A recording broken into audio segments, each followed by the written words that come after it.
Oh, hey bitch. Oh, excuse you. Baloney wash. I'm annoyed. I'm just here to give my opinion and carry in. Oh, it's Chris Avalon Unfiltered, bitch.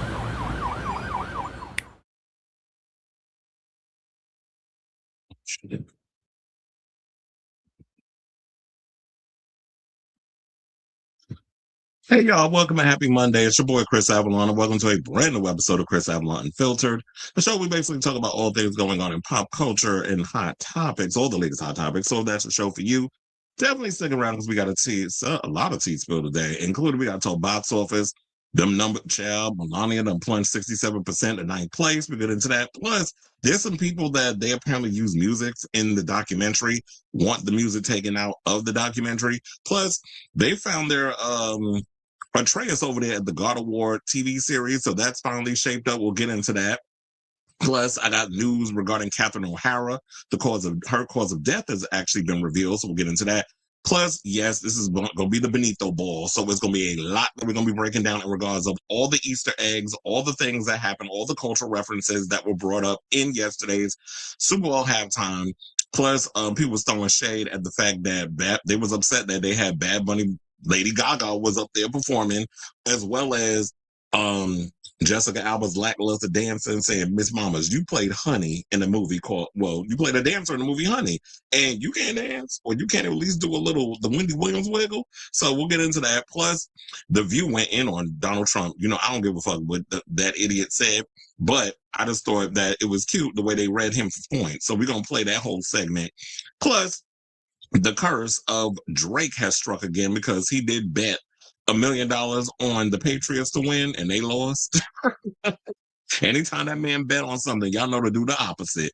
So we got that tea. Plus Chris Brown out here showing his entire behind in regards of, did I even make that heading? I don't think I did. I did not, and I'm going to have to make that when I'm done with the thing. So yeah, and Chris Brown was trying to throw shade at the Bad Bunny performance, talking about we need him. No, the fuck we don't. So we're going to get into that. Plus, we got to talk about Sherri Shepherd. She finally addressed the show being canceled. Wendy Williams, we got some sad news regarding Wendy Williams, and also some news that she might be trying to vie for her old spot now that Sherri Shepherd is about to be on the outs. Timothy Busfield's been indicted on them child abuse charges. And one of my friends actually performed for Bad Bunny last night, and they did an interview over there at Out Magazine. And so we're going to break down that interview and a whole lot more. So with all that being said, if you have not already, if you could please do me a solid, hit that like button. If you're new to the channel, hit that subscribe button so that way you know when we go live with a brand new episode of Chris Avalon Unfiltered. It's like all of a sudden I'm forgetting, where is my banner? Hold on, because now I told her I got to create this Chris Brown banner, which I forgot to do. And let me move her on up if I can remember where the hell. Okay, so there it is. A little more. You went up too far. I hate the way this damn thing works out because I mean, you trying to find a way to put it in there. And it's funny enough, it went in the slot that I needed to go in. So we Gucci. All right. Let me hit the comments. Hands yellow, heart red. What's going on? Everybody up in the room. Cleveland's in here. I'm not streaming the show on freaking Facebook. I'm doing it on my other page because Facebook wanted to show his entire behind and wouldn't want to connect. So I had to put it on the other page. But I will be cutting up the segments and adding it to the Instagram and all the stuff later on. If those who don't get to watch the live stream will get to watch it. Onyx is in the building. No possibility of getting away from politics. I know. Especially when this current administration makes everything freaking political. I'm about to confess to a crime. Someone ordered DoorDash to the wrong address. I went, not you stealing people DoorDash. I had an all paid for horse Chick-fil-A meal. Not Chick-fil-A. I'm snitching. Well, you don't snitch on yourself. So, it's a lot going on. I was trying to pull up this clip and I was like hoping that it would work for TikTok. I mean, not TikTok, for the Cardi B thing, but I don't have TikTok anymore. So let me see if this works, because it was a clip I was looking for of Cardi B. Okay, I got it. So now I can close this other one. Because we got to talk about her and allegedly Stefon Diggs done broke up. Allegedly. So that's going to be some tea that we're going to be getting into later on in the show. All right. So, all right. Not two pieces of the biscuit. Two pieces of the biscuit. That's, isn't that Popeyes? Or is it KFC? I can't never remember. Anyway, let me hit the banner. And shoot. Let me take that out. And let's get right into the show. Oh yeah, hit the like, subscribe, notifications, smash all of that. If you want to become members, we have memberships. You can become a member. If not, hit that like and subscribe. It definitely helps with the algorithm. It also brings attention to this messy ass show that we got over here. But anyway, without further ado, let's get into the tea. And let's talk about box office. So yeah, Melania on that struggle bus, but we been knew that because she was on the struggle bus last weekend when them numbers came out and everybody was talking about, oh, it grossed $7 million. Okay, and that's a flex with a $75 million budget on a documentary. So it's funny how like everybody trying to move the goalposts and come up with excuses and all that other mess, but nevertheless, the documentary is a damn flop. So football festivities and frigid temperatures across the East Coast and Midwest kept moviegoers on the couch and contributed to a glacial Super Bowl weekend at the box office. Without any new releases from major studios, Sam Raimi's survival thriller Sin Hell remained in first place with $10 million from 3,475 North American venues, a 47% drop from its $19.1 million debut. Well, if y'all sitting there talking about the weather was keeping people on the couch, then how come people still went to the movies to go see Sin Hell? Me, I went to go see the new Jason Statham movie, which I enjoyed. It was entertaining. It was your typical Jason Statham film, but nevertheless, I had a good time with it. Now they said Melania, a documentary about the First Lady of the United States, but that was a freaking vanity project that they stitched together and tried to make it about that lady. That lady about as born as her fat ass husband. But anyway, so it plunged to ninth place with $2.37 million from 2003 theaters, representing a steep 67% decline in ticket sales. The Super Bowl, the biggest TV event of the year, almost always brings the box office to a halt. This year's revenues topped out with roughly $60 million, according to ComScore. That's not the worst Super Bowl haul of all time. That record actually belongs to 2004 dismal 38.9 million showing, led by Argyle and Lisa Frankenstein. Oh my God, I remember those two horrible ass movies. And Argyle was a huge disappointment, but turned out as far behind the pre-pandemic era. Back then, the weekend that coincides with the big game could at least be counted on to bring 75 million to 85 million across the titles. Now, Sin Hell had grossed 35.8 million domestically and 17.9 million overseas, bringing its global total to 53.7 million. Horror fans are infamous for major second weekend declines, but the Rachel McAdams, a Dylan O'Brien-led movie, is benefiting from great word of mouth. However, the R-rated release cost $40 million to produce, so Disney is counting on the film to stick around on the big screen through the winter. And I think it will do relatively well because not only is it a horror movie, but it's actually pretty funny. So if you haven't seen Sin Hell, definitely go see it because I had a good time with it. I actually want to see it again. But they got other movies coming out. I want to see that Chris Hemsworth, Halle Berry movie.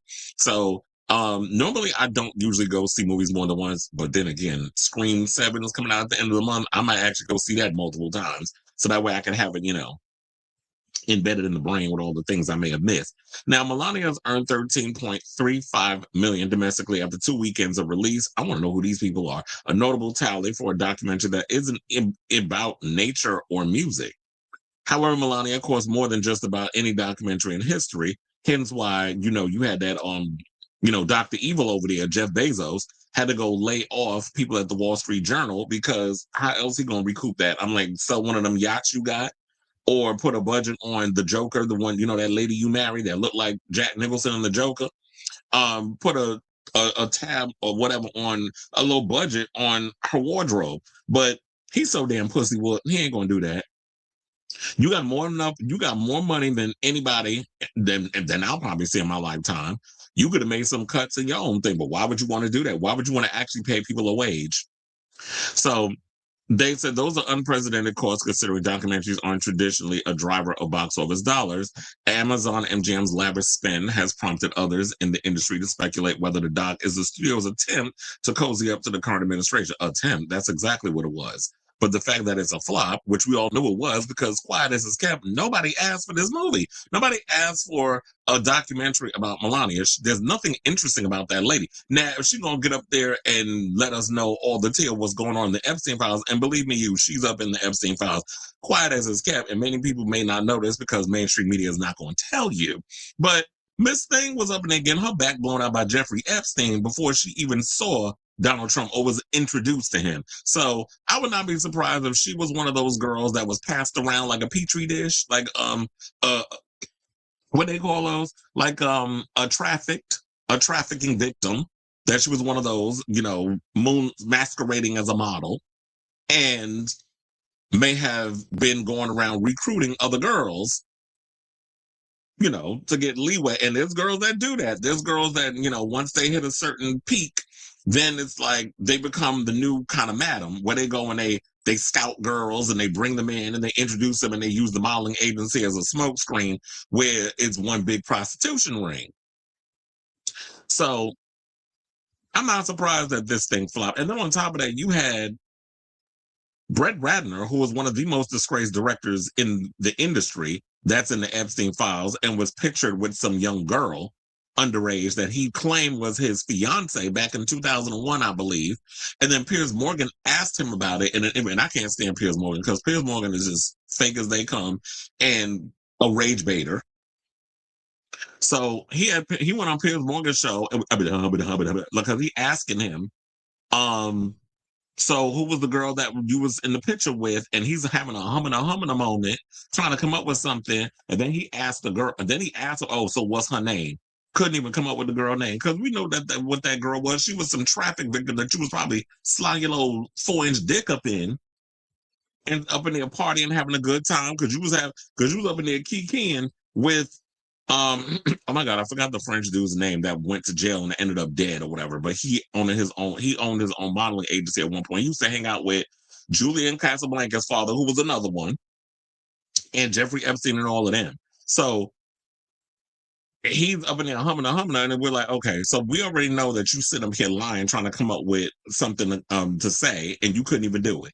So they all in on this whole situation. So, and we see the bullshit for what it is. But the fact of the matter is, you always going to have people out here who deny, who's going to try to move the goalposts and make excuses for this administration because they feel like it's their way of owning the libs. You're not owning shit. Y'all just out here looking dumb every time y'all open your mouths and you move the goalposts.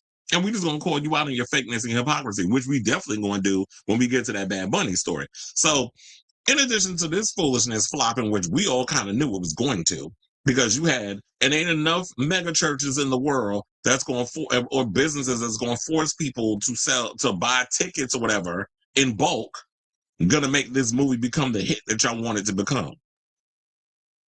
Cults aren't that big. So now Iron Lung, which was made by YouTube creator Markiplier, slid to third place with 6.2 million from 2,930 theaters. They said that the ticket sales mark a steep 66% decline from its debut. It reportedly cost, first of all, the movie's already a hit. His budget was $3 million. I believe he put up his own money, but he also crowd surfed. So he asked his fans, like his subscribers or whatever, to help him crowdfund the movie. And he has over 1 million subscribers on YouTube. Which is funny because I feel like myself and so many others, when they talked about this guy, Markiplier, a lot of us never even heard of this guy, but apparently he's huge. Just like, I guess he's about as big as Mr. Beast. So yeah, but the movie's budget was $3 million and it so far grossed $31.2 million. So, and I've said this many times, a win, regardless of how you feel about the movie, if you didn't like it or whatever the case is, him having this huge hit is a win for those of us out here who dream of one day launching our own movie or whatever it is that we want to do outside of just being YouTube commentators, because that's not all the dream of what some of us have. Yes, we like the idea we could be self-made personalities, or we start our own business, or or your LLC, whatever you want to call it.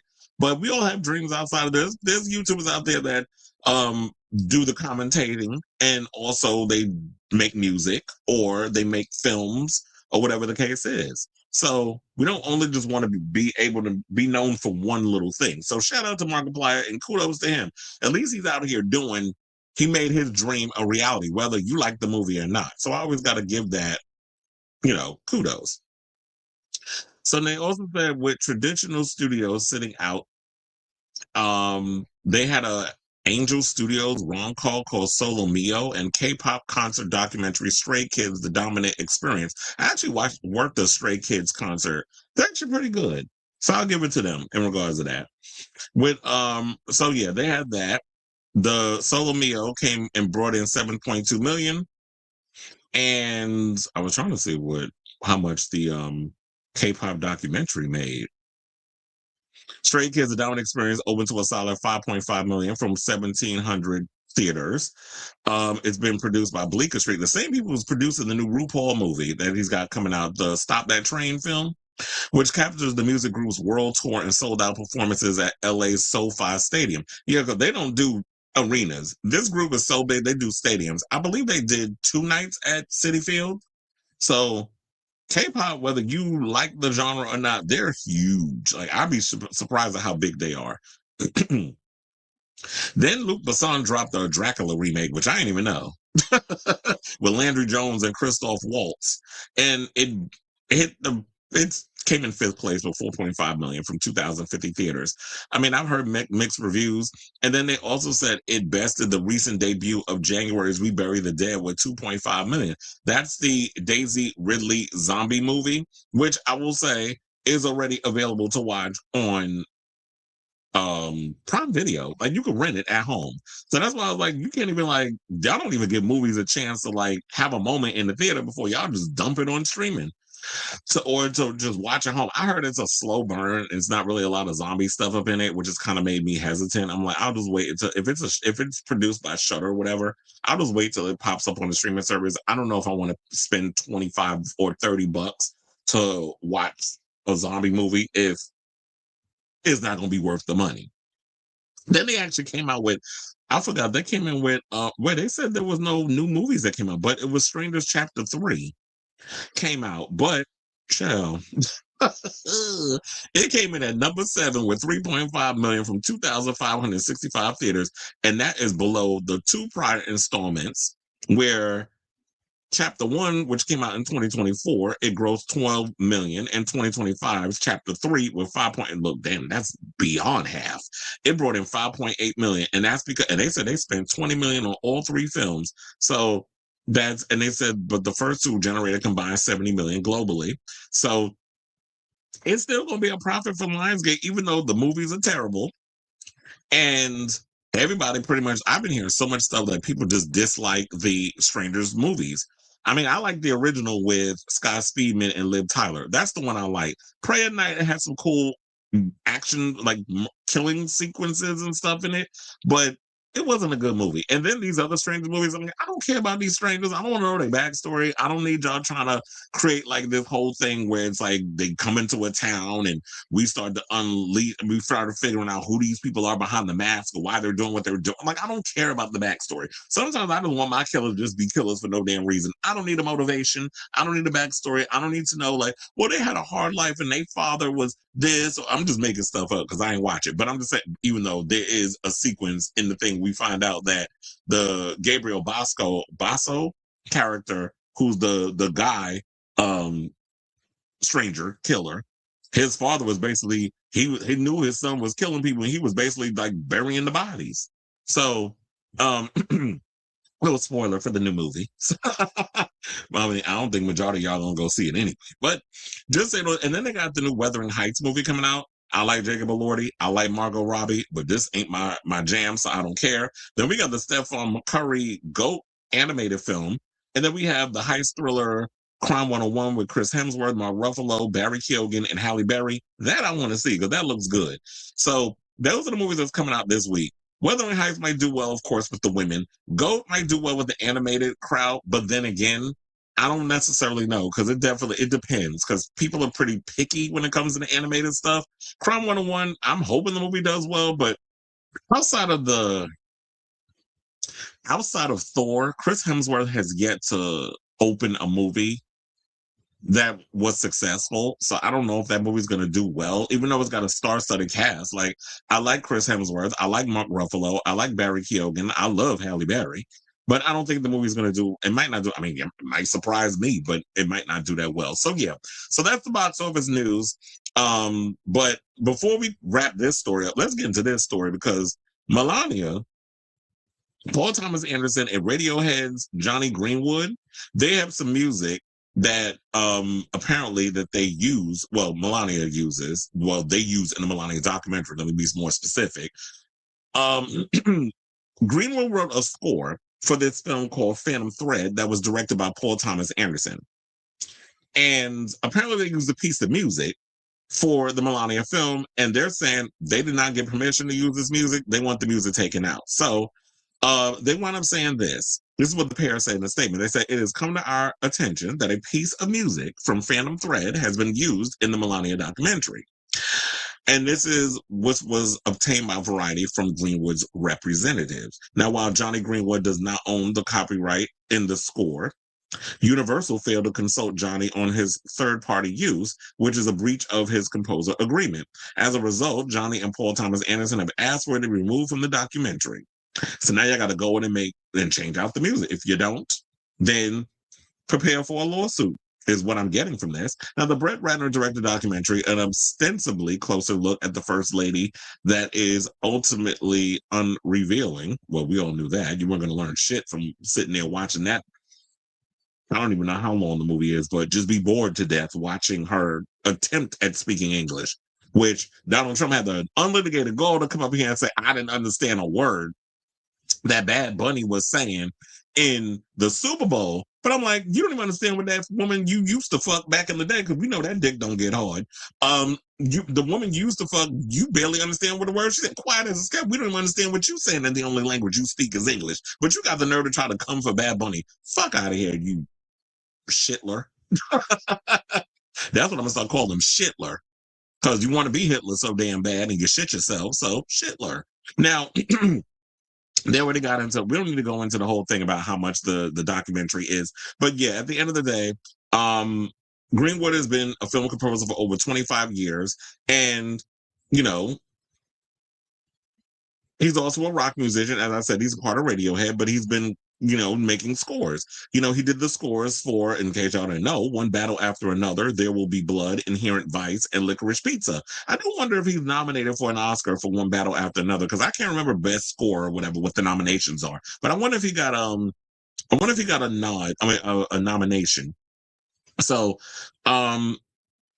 Owen Gleiberman, who writes for Variety. I remember when Owen Gleiberman used to write for Entertainment Weekly. That's when I used to read Entertainment Weekly cover to cover, and Owen Gleiberman's name was all over that damn magazine. That's how I remember.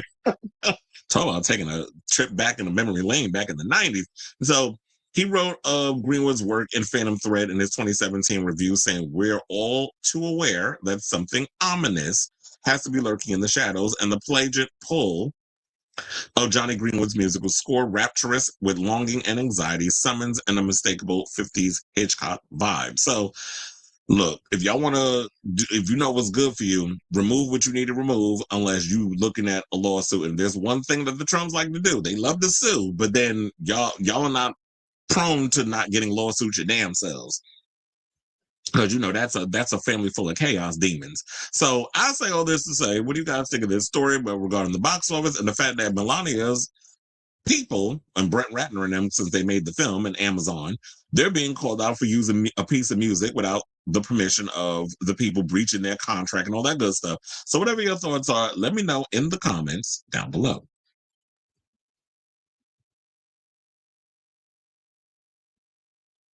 I wish I did. I definitely need to get a call-in number. So, but yes, you can give your opinion. You said, do you allow people to give or this channel is just pretentious and self-loathing?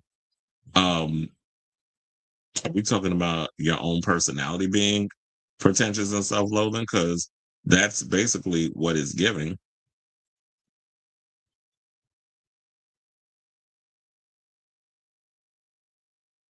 Anyway, because I said, what y'all not going to do is try to come up on this page and think you're going to read me and not get cussed the fuck out. I keep telling you bitches that. No. Oh, yeah, I did read these already. Yes, I am glad that Seattle won. I was glad that the Patriots lost. First of all, the person that runs the Patriots is a damn Zionist. So I'm glad that, they lost. And it was just a lot that was going on. Stefon Diggs didn't win the Super Bowl. He allegedly lost a girlfriend, but then I guess it don't matter because when I get to the reason of why he and Cardi may have broken up, he ain't hurting for some coochie. I love seeing how Rachel. Yeah, she was, and that ending was a key.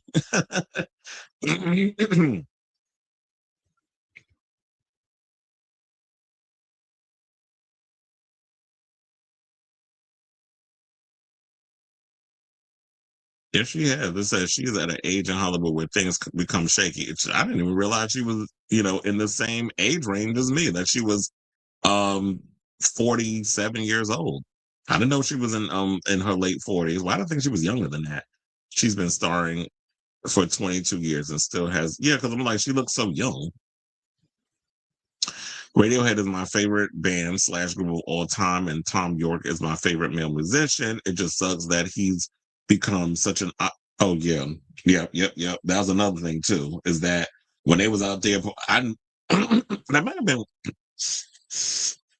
I was a Radiohead fan, but when I found out they was out there performing in Israel and all that other stuff, I was like, you getting a chop? Y'all being sellouts like that?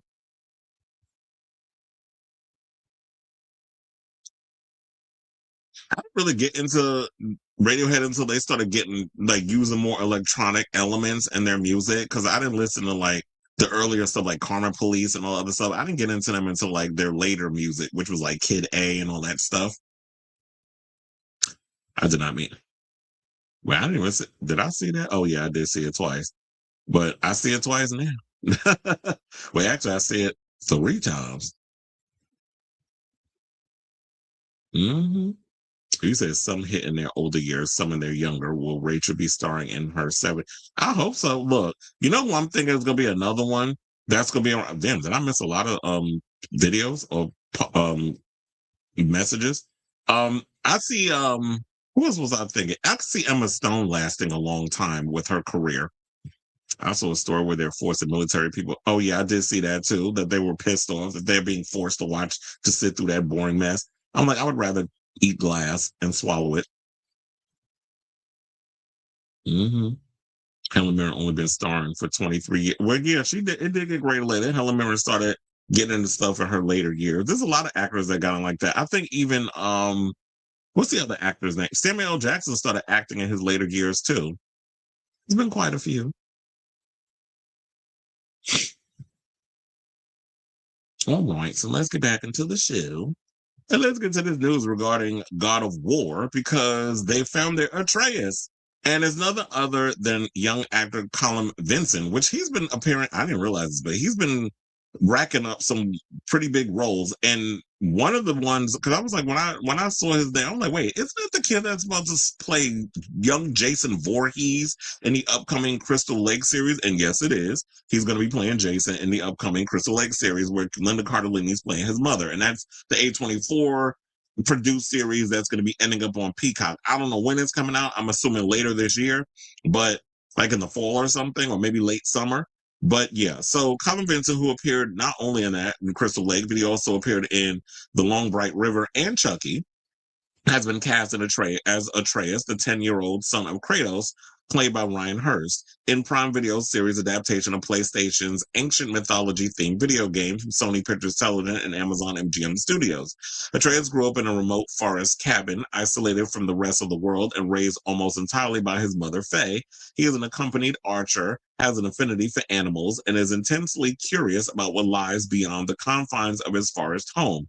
After his mother's death, Atreus is left with a cold, distant father who he barely knows and who knows little about him in return. Nonetheless, Atreus yearns for his father's approval and is desperate to prove he is strong enough to survive in a harsh and dangerous world.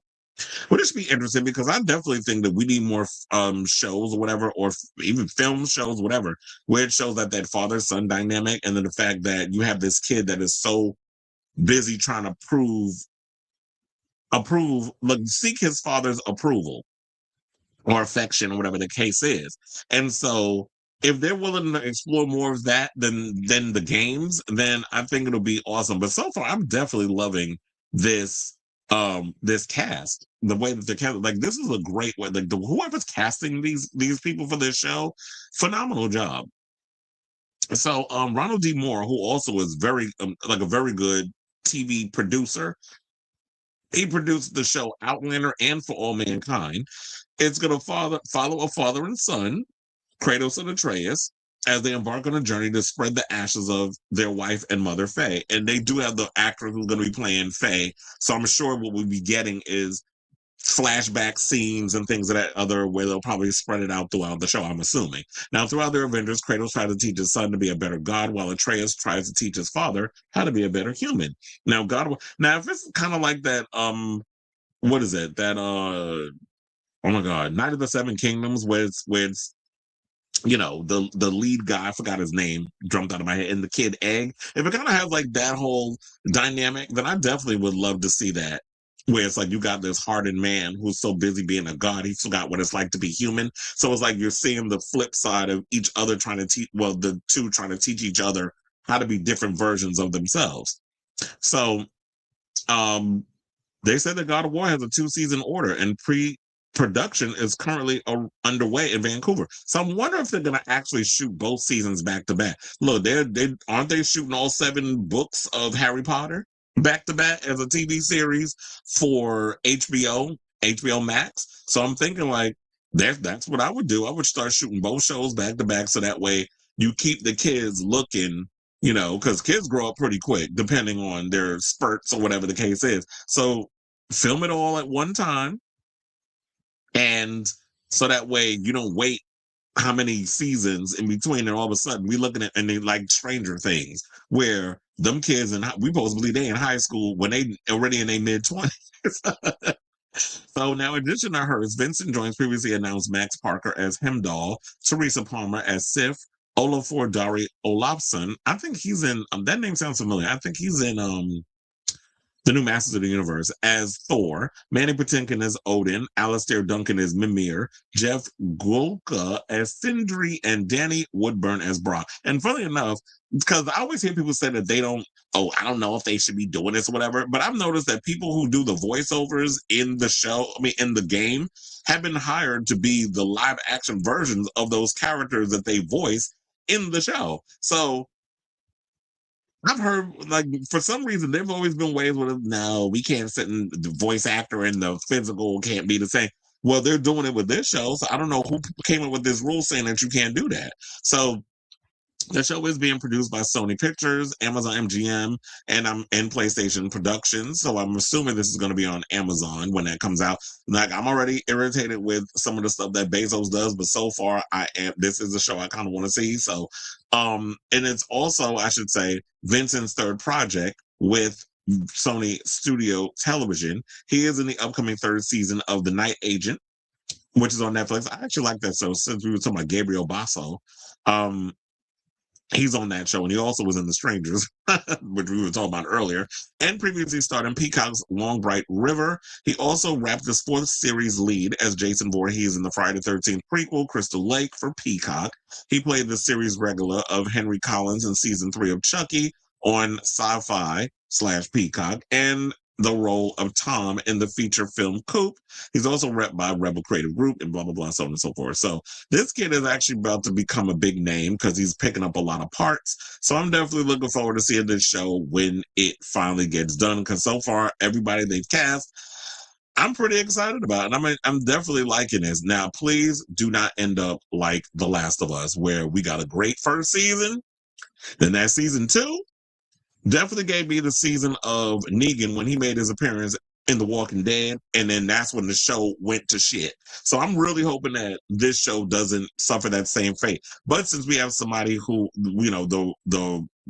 a great executive producer behind this show, like Ronald D. Moore, I think that this show, in my opinion, is in great hands.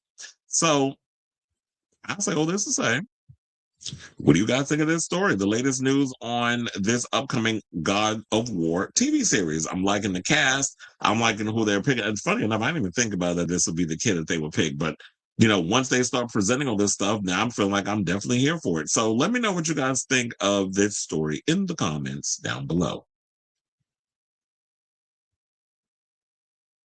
They're trying to level up like Game of Thrones. Yeah, with Game of Thrones and they 5,000 spinoffs. But I am like a Night of the Seven Kings. I got to catch up though, because I'm a little behind in some of the episodes.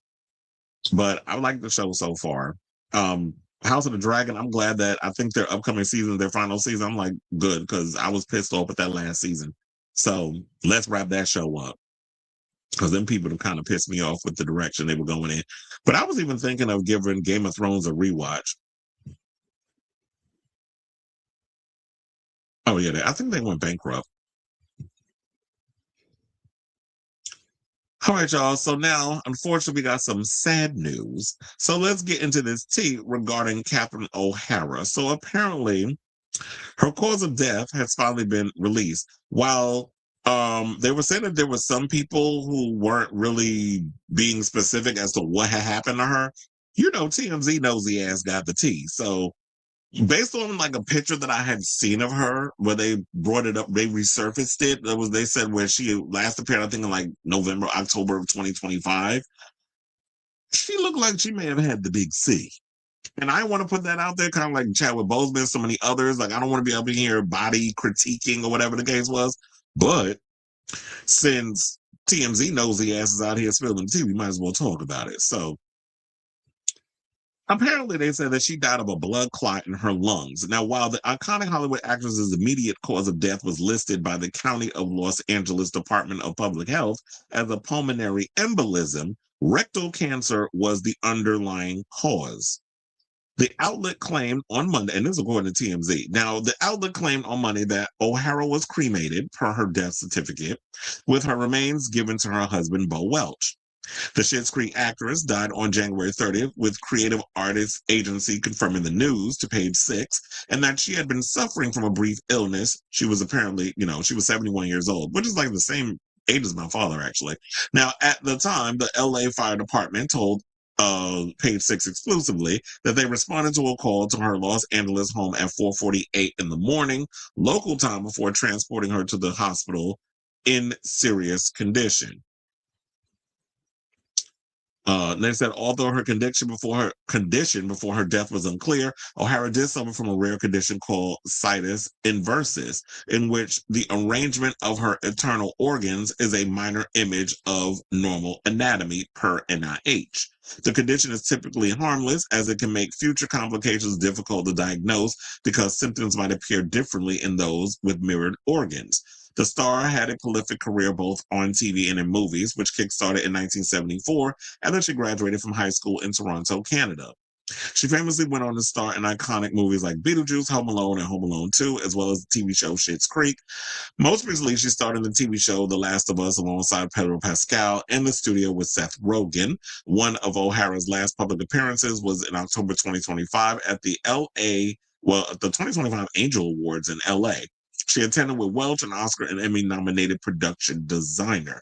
She's been survived by her husband, their two sons, Matthew and Luke, as well as her siblings, Michael O'Hara, Mary Margaret O'Hara, Maureen Jolly, Marcus O'Hara, Tom O'Hara, and Patricia Wallace.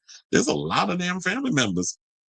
So shout out to Catherine O'Hara. She was definitely one of my, definitely an icon, definitely a great actress. I remember, I think, what was it? We at the Garden, we played a little video montage of Catherine O'Hara, and of course she got applause and everything because she was definitely an icon and a great actress. And you may not have known her name in a lot of situations, but she did appear in a lot of films. She was in a lot of comedies. And like I said, she's of my generation. She'll always be Kevin McAllister's mother in Home Alone because, as I told you, I wanted to be Kevin McAllister when I saw Home Alone as a kid. So I definitely enjoyed that.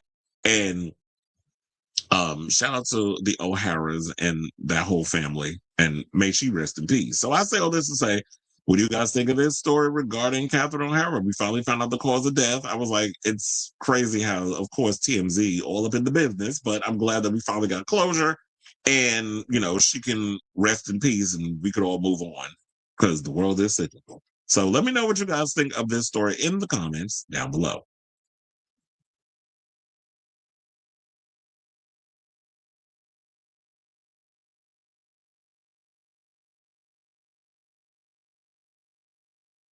Okay, so now I got somebody in here posting the same thing 50 million times. You can get up out of here. Um, RIP. Did anyone see Heated Rivalry? We talked about it on the show. I'm like, of course I'm seeing Heated Rivalry. Have you not seen any of the topics I've been talking about here? I've mentioned it so many times. And then you said, check out SCTV. Oh yeah, I've heard about that. Love Turn Shit's Creep, such a chaotic menace. Is this the same person in here? How did you get this comment through? The same bullshit.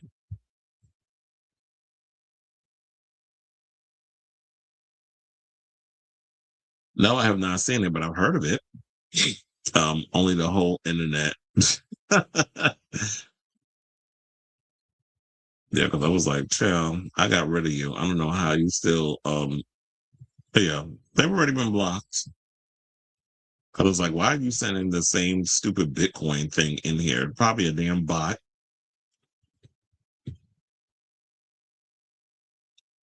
All right, y'all. So now that we got all that little tea out of the way, I guess we can finally get into the story of the hour. Let's talk about the Super Bowl. Well, let's talk about the halftime. We don't care about the Super Bowl. I'm just glad the New England Patriots lost. They was getting their ass whooped. Like, they didn't even get a point in even before Benito took the stage. It was 6-zip when when the halftime was about to start. And I'm like, God damn, y'all getting y'all behind whooped out there, which I was actually glad. So shout out to the Seattle Seahawks. They definitely did their big one. They was definitely well deserved. And I'm about sick of the Patriots. That's why I was glad that they lost. Because they always like want that team that always has to assert themselves or try to, or make it to the Super Bowl every year. I'm like, no, let somebody else get it. And plus they're the man that owns the team is a damn Zionist. So in addition to that, fuck y'all, and I'm glad you lost. And so, with besides all that, let's get into what was more important, which is the Benito Bowl, because Benito came in, shook the culture, definitely defied expectations. We would all sit up in there wondering who exactly was it that he was going to bring to the stage and perform, and who were going to be the guests, because every time that there is a Super Bowl halftime, people was wondering if there was going to be guests. A lot of people was thinking it was going to be Cardi B, but Cardi B, technically, she was in the show. She was in the background on that at the pink house on the porch with all the dancers and stuff. It was her, it was Jessica Alba, it was Carol G, and also Pedro Pascal. Funnily enough, I was wondering where was Danny Ramirez, because Danny Ramirez about to get that back blown out in a new homosexual movie with Pedro, where they playing lovers, but his girl was up there not giving anything. She was giving, I don't know what she was doing, but it wasn't dancing.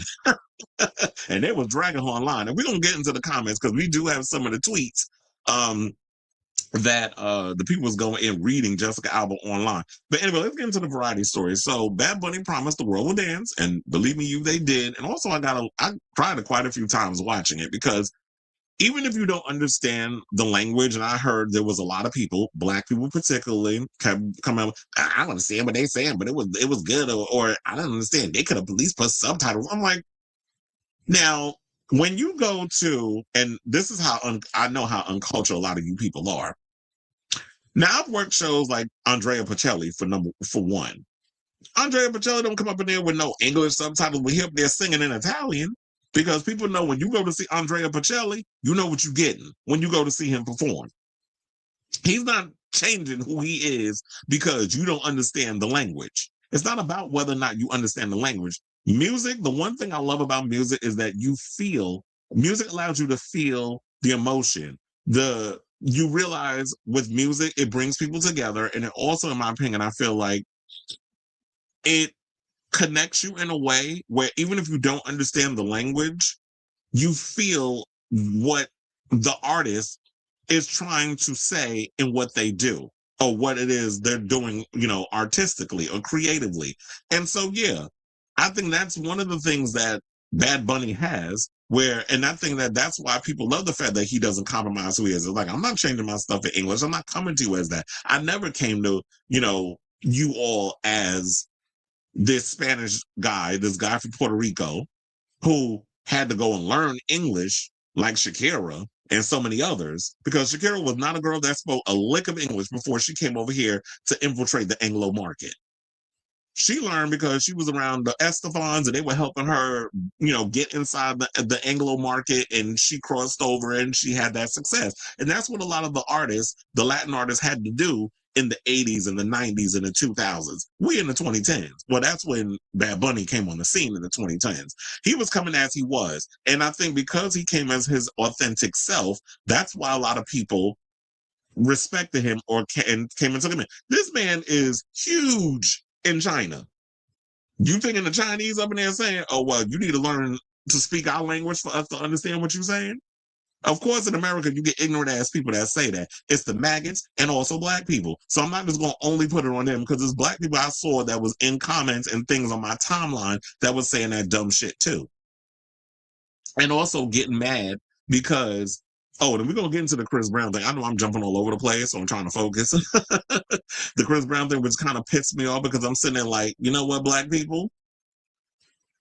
How many black artists have we had so far that have performed on the Super Bowl stage? Let other people have a moment. Y'all don't always, black folks don't need to be at the center of attention all the goddamn time. Let other people have a moment too.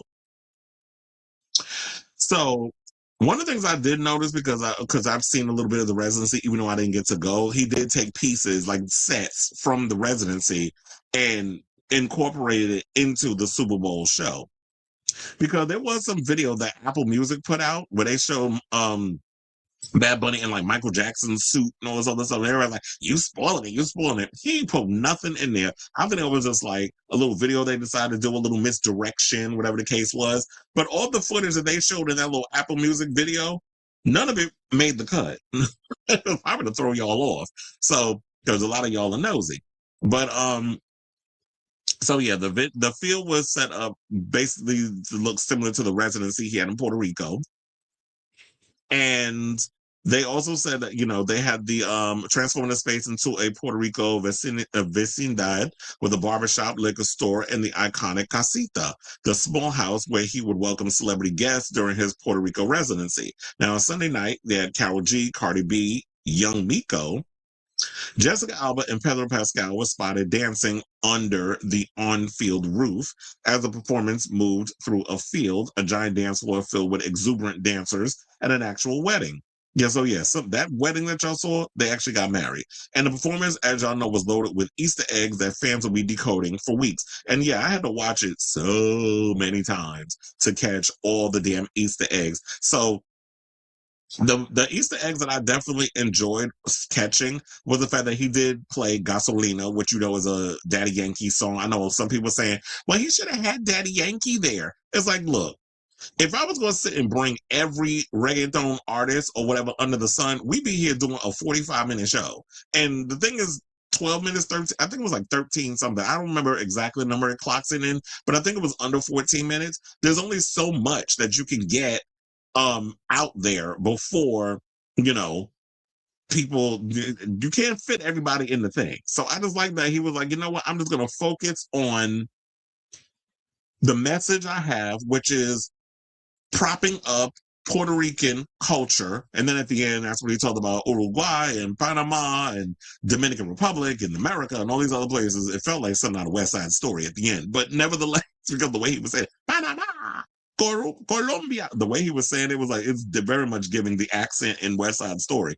But a Spanish person doing an American accent, or just some actor trying to interpret what a Spanish accent sounds like in West Side Story.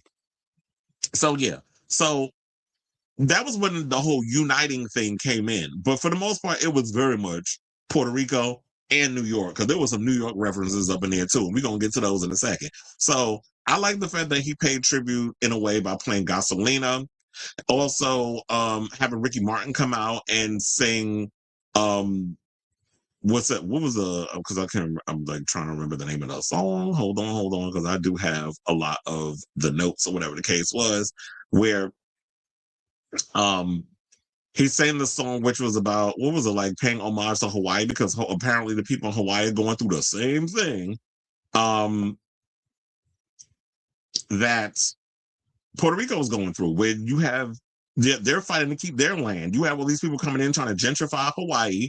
These people trying to fight for their mainland. I think that's even referenced in the new movie. Damn, I can't remember the name. I always forget the name of the film, but the new Jason Momoa, Dave Bautista movie. They kind of mentioned that in a sequence too. Also, shout out to the old lady that owned the Caribbean Social Club, which is known as Tonita, which is basically a Puerto Rican social club in Williamsburg, where at one point that was the old lady you see that gives Benito the shot. That's basically a reference to her. She is an actual real life person who owns, like I said, the Caribbean Social Club, where a lot of Puerto Ricans and a lot of immigrants would go to seek advice, or they would go to get, help with papers or whatever the case was. And this was there back in the 70s. And I remember at one point, whenever Benito comes to New York, he does go down and sees the place. And I think it was going to close at one point, and he actually saved it from closing. So when this guy goes around and says, he does all the things that he does, he walks the walk and he talks the talk. He's not just out here saying stuff for shits and giggles or just it's all performative like some of these other artists like to do. He also said that the set design throughout the show was rich with glimmering with slices of plucked straight from Puerto Rican communities because, like they said, they had the iconic pink La Casita, Paraguay, Coco Frio, the taco stands, depiction of green sugar fields, which is what it opens with, where you see like the ancestors who work in the sugar fields, and then you see how it goes into, you see that they're, the drinking from the coconuts and all other stuff, and how it spills on down to that. Like it starts in the coconut field, the sugar fields, and then it spills onto the other things. So as you're seeing this, I like that he basically brought a lot of that in, as well as having a real life wedding. I thought that was awesome. And then the Ricky Martin thing, as we talked about, the way him saying God bless America, and then also so all of that stuff was great. There was so many, like I said, there's so many Easter eggs in this thing that we could probably be here all day picking out all the stuff that was going on. Okay, so now let's talk about Lady Gaga, because that was kind of like the moment that went into the situation. I was like, now, why of all people do we have Stephanie Joanne Germanata up here singing the salsa version of Die With A Smile, a song that she has with Bruno Mars, that Quiet As It's Kept was not going to be a part of Mayhem until them singles wasn't doing what it was doing. And because Die With A Smile was a huge hit, she decided to tack it on. Why was she part of the thing? I mean, while it was cute that she came in and did whatever, I just felt like her performance just felt out of place. It was unnecessary. I didn't particularly care for. I mean, it was I liked the version. And then from what Ebro said, because he said, because he works for Apple Music, actually you hear his voice as the announcer before Bad Bunny performs. So Ebro said on Ebro Rosenberg Laura show that he knew that Gaga was there because he heard the rehearsal. And she said she sounded great. She seemed like she was grateful to be there. But when you saw the performance, he said he noticed she was nervous. And it was probably because the insecurity kicked in. She probably was like, oh, I feel so out of place being here. And it was kind of like showing her thing a little. But she found the rhythm and she picked it up and she got in there and performed. But whenever you perform in real life, there's always going to be some nerves before you hit the stage. So, and you're outside of your comfort zone because you're at the Super Bowl. Like, I didn't understand her performance. I understood Ricky Martin because Ricky Martin went and put out the open letter, basically giving Benito his props when he won the Grammys and making history. So I understood his position and the fact that they are kind of similar in a lot of ways on how they were at the forefront of the Latin explosion that was happening. Well, Ricky was doing it when it was Spanish to English, when he had to speak the language, when he had to speak English and incorporate a lot of the Latin rhythms in order to cross over into the Anglo market, and Bad Bunny doing it on his own terms. I also found this out, and it shocked the hell out of me. With all these things happening with Bad Bunny, did y'all know he's independent? He's not even signed to a label. Like, he has a distribution deal with Sony, but he's an independent artist. So all that money he's making is going directly in his pocket, and doing that as, coming in as his authentic self. So I didn't understand the whole Lady Gaga situation and why she was there. But I did like this picture, though. I mean, I like the blue dress, and I like seeing Ricky fine behind there, and them two hugging a lot and showing a lot of emotion. And that's the one thing I love about Bad Bunny, is the fact that he is not afraid to show love and affection to people. I also love the fact that when Bad Bunny climbed onto the electric pole, which basically symbolized the power outages that the island regularly experiences because of an outdated electrical grid and the island's susceptibility to natural disasters. So yes, Puerto Rico is a part of the United States. Don't let nobody who's uneducated or don't understand geography tell you different. And they deal with an outdated power grid. And so, yeah, they have power outages. And I love the fact that he brought this into the thing. So all the things that's been happening in the world, he was bringing a lot of this in there. So when people say that his performance was not political, because they would say, oh, they wanted him to wear a dress and all this other stuff. But when he played Lo Perreo Sola, that is the song that he did where he dressed in drag. And it was basically about women that what was it? That was telling them that let women have a moment, let them be sexy, let them do all those things. And so he referenced it in the performance. He wasn't like, you don't have to literally come out and dress and drag for y'all to feel the outrage. It's like, I don't need to do all that to get your attention. I already, with the type of songs that I was picking, that sets the point. So yeah, the song El Apagón, it was like, that's like when which literally translates to the power outage. That's basically him criticizing the Puerto Rico and U.S. government's negligence and disregard of the island. Yet and still, you got Jake Paul's stupid retarded ass coming out here saying comments about Bad Bunny and his performance when you got a whole house out in Puerto Rico. So you're the very person that he'd be out here throwing shade at. So, seeing all of that, I just thought it was pretty awesome. And the fact that there was a real life actual wedding that occurred during this whole situation. So shout out to y'all in regards to that. What else? Because, there's a lot that we got to get to in regards of, oh yeah. So before I forget, hold on, because we got to bring up the tweets of the people that was mad over the fact that Lady Gaga was out here hold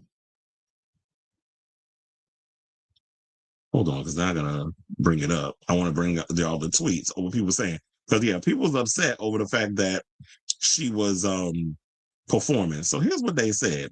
One person said, I can't believe Cardi B actually said yes, but Bad Bunny didn't invite her to perform. Well, he did invite her to perform. She was in the background, if you see her right there. Now a blunder. Him not singing I Like It with Cardi B. I'm so MF and pissed that Lady Gaga performed someone not Latina during the celebration of Latin culture, and then Cardi B was literally on stage and they didn't do I Like It. Well, I do wonder if it had anything to do with, are there any kind of contracts or whatever that's going on, like that she's currently about to go on a tour, so she can't perform alongside. Like, I don't know if that's a thing or if that's a reason, but I definitely they should have had it on there. Also, J Balvin should have been up there because them two squashed they beef. They're on that song together, so that would have been a great moment just to have, even if it was like a little 30-second thing. Didn't bring out Daddy Yankee or Cardi B. Well, look, he referenced Daddy Yankee, but that was cool. But then again, Daddy Yankee talking about he don't do secular music no more. So it's going to be hard to get him to come out there when he talking about I found God and all this other stuff. And he probably doesn't want to perform a lot of those old songs anymore. So another person said, how do you have a song with Cardi B? Cardi B is there, but you bring out Lady Gaga and sing a song that not only are you not on, but is so out of sync and is not even funny. Another person said, why would he get Cardi B, a Dominican woman? And why wouldn't he get a Cardi B, a Dominican woman instead? He has a song with her, and her boyfriend was, well, might be ex, was playing the game. Lady Gaga feels so random. And it definitely felt random. But some of the people I know were like, they didn't mind it. But I'm like, no, if it's all going to kind of fit in the thing, I don't want some random person just coming out there and performing. That's my Latina sister, Lady Guadalupe Hernandez Gagita. Okay, that's funny. So yeah, there you have it with that. But I was like, okay, that's pretty funny when y'all got her. Y'all done gave her a Spanish name. What was it again? Lady Guadalupe Hernandez Gagita. Oh, we need to start running with that one. And you know, Nueva York, that's like one of my favorite songs. And Lo que le pasó a Hawaii, that was basically the song that he did in regards to talking about Hawaii and all that other stuff. So, um,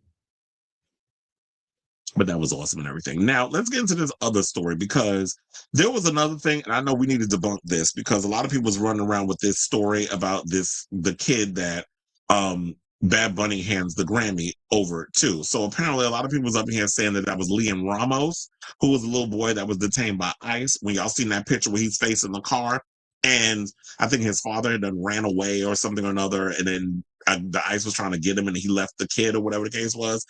Um, Where's that hat from? Is it Blue's Clues or was it Bluey? I don't know. You know, I don't know the kids stuff, but I know the little kid. A lot of the kids are into Bluey, so I'm assuming that's what it is. But it's an adorable kid.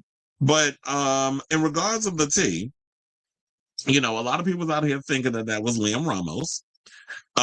Where there's a sequence where he goes and the kid is watching TV with his parents and he comes over and then Benito gives him the Grammy and basically says, "Cri siempre en ti," which basically means always believe in yourself. And he says that quite a few times because there's a part where he looks at the camera and he's talking and while he's performing, he's looking directly at the camera and he's basically talking in Spanish saying like, I got as far as I did because I believed in myself and now you all, I'm paraphrasing, and now you all have to believe in yourself. So he's been out here basically encouraging everybody that if I can make it, you can make it too. So yeah, so the kid's name, actually his full name, Liam Conejo Ramos, who was an immigrant who was made headlines in recent weeks, you know, in Minnesota. So um apparently, to get to the point, the kid isn't him. There's not the same kid because I saw this floating all over Twitter. And at one point, I even put it in my comments. Then I was like, wait a minute, before people start reacting and coming from my head, talking about, oh, that's not true, it's not true, whatever. And then I got to read it like 50 million times and y'all going to piss me off. I was like, let me just do the quick Google schmoogle research. And then I look it up and then come to find out it's not the same kid. So apparently, oh, there was somebody, wait, because I was trying to find out what the kid's name, but apparently the kid's Liam Ramos' father's name was Adrian Conejo Arias. Now, they said back in January, the pair, originally from Ecuador, went viral after they were detained by ICE agents while returning home from Liam's preschool in Minneapolis. So now, sharing a side-by-side photo on Twitter, one person wrote, "The little boy who Bad Bunny handed his Grammy to at the Super Bowl was Liam Ramos." Another Twitter, because we don't call it X. If you're gonna dead name your own trans child apartheid Clyde, we're gonna keep dead naming your damn streaming channel or app, whatever the fuck you want to call it. So another Twitter user said, "Little Liam Ramos, the 5-year-old taken by ICE, was given Bad Bunny's Grammy at the Super Bowl halftime show." They said half, but it's half, not HAVE, chat. I cry like a bitch. And they said that scene was emotional, but then come to find out it wasn't him. So then a third person on Twitter chimed in, "The little boy Bad Bunny gives his Grammy to hold, and the camera stayed on him for a little bit. Was that Liam Ramos? Somebody tell me, because boy, oh boy, that would be epic." Now, following speculation, apparently the kid's name is Lincoln Fox, a half Argentinian, half Egyptian child model and actor who was previously featured in commercials for brands such as Walmart and Target. So yeah, there's a kid there. And I was like, oh, he's so adorable. You know, if I wanted children, I would want him to look like him. It's a cute little baby. But and it looked like he was like trying to, and I could definitely tell it was just like, oh, he was trying to hold that pose for as long as he was. And he was like, kind of gives the glance over a little bit before the camera cuts. Like, okay, are we done? Like, you're gonna say cut? Like, he was definitely giving that during that scene. And so Fox News 5 reposted several clips on his Instagram stories from the Super Bowl halftime show after being tagged by people who recognized him. Now, having also shared a video from the stadium of his moment in the show, he wrote, "I'll remember this day forever at Bad Bunny PR. It was my truest honor." Over 75,000 people liked the clip, and many commented that his feature in Bad Bunny's performance was their favorite moment of the Super Bowl. Oh, I also forgot to tell y'all that Bad Bunny done scrubbed his Instagram. So he only got like one picture, I believe, up there that has, and unfollowed everybody. So I don't know what's going on. I don't know if this means that he got a new album coming. You know, whenever people scrub their Instagrams clean, that usually means a new era is coming. But I know he's about to tour Europe, which I don't think he's ever done. So he's about to go global with the tour now that he's done with the residency. And I think he finished South America. So now he's about to go to all the European markets. So I don't know what's going on, or maybe he just like, okay, y'all done pissed me off after, all your little comments you're saying on social media, so I got to scrub everything. Because I'd have been like, leave everything up there. So, and then they went on to say Fox's appearance at the Super Bowl left many viewers questioning whether the singer had intended to refer to Ramos over symbolizing his own achievements. Yeah, because when I was looking at it, I was relatively confused during that scene. I was like, now, is this basically saying like, okay, so this kid and his family is watching someone like Bad Bunny win an award as prestigious as a Grammy? So he basically handed to the kid saying like, oh, you too can win this Grammy one day if you try so hard. I mean, if you work hard and you believe in yourself. Or was this basically little Bad Bunny watching himself on TV and Benito passing the Grammy to his younger self? So I was wondering what that meant, because I was kind of confused in regards of what that moment was symbolizing. But I think one person said not Liam Ramos. It was intended to be young Benito, the dream big / dreams come true kind of message. This is what one person wrote on Twitter. So I guess we won't really, that's what a person is speculating, but we won't truly know until one day Benito shows up and has something to promote and people bring up the Grammy. I mean, not the Grammy. Well, they'll probably bring up the Grammy thing, but the Super Bowl halftime, and then him giving an interview, maybe he'll let us know what all the little symbolisms, particularly that sequence, meant. So, yeah, now rep for the W Group, which represents Fox, confirmed in a statement obtained by People that Ramos didn't appear in the halftime performance, and saying Lincoln Fox's appearance during the halftime performance came about through standard entertainment industry casting and coordination, and we are incredibly proud of the professionalism, humility, and excitement he brought to the experience. This is what the W Group spokesperson said. It was a meaningful moment for him and one that reflects the positive direction his young career is taking. We are also aware that some viewers have mistakenly identified Lincoln as another child, Liam Ramos. We want to gently and respectfully clarify that Lincoln Fox is not Liam Ramos. At the same time, our hearts truly go out to Liam and his family. Public attention can be overwhelming, especially for children, and we hope that that the conversation surrounding him is handled with compassion, sensitivity, and understanding. Every child deserves kindness, privacy, and grace. While we emphasize deeply with that situation, we also hope space can be made to recognize Lincoln's individual journey and achievements.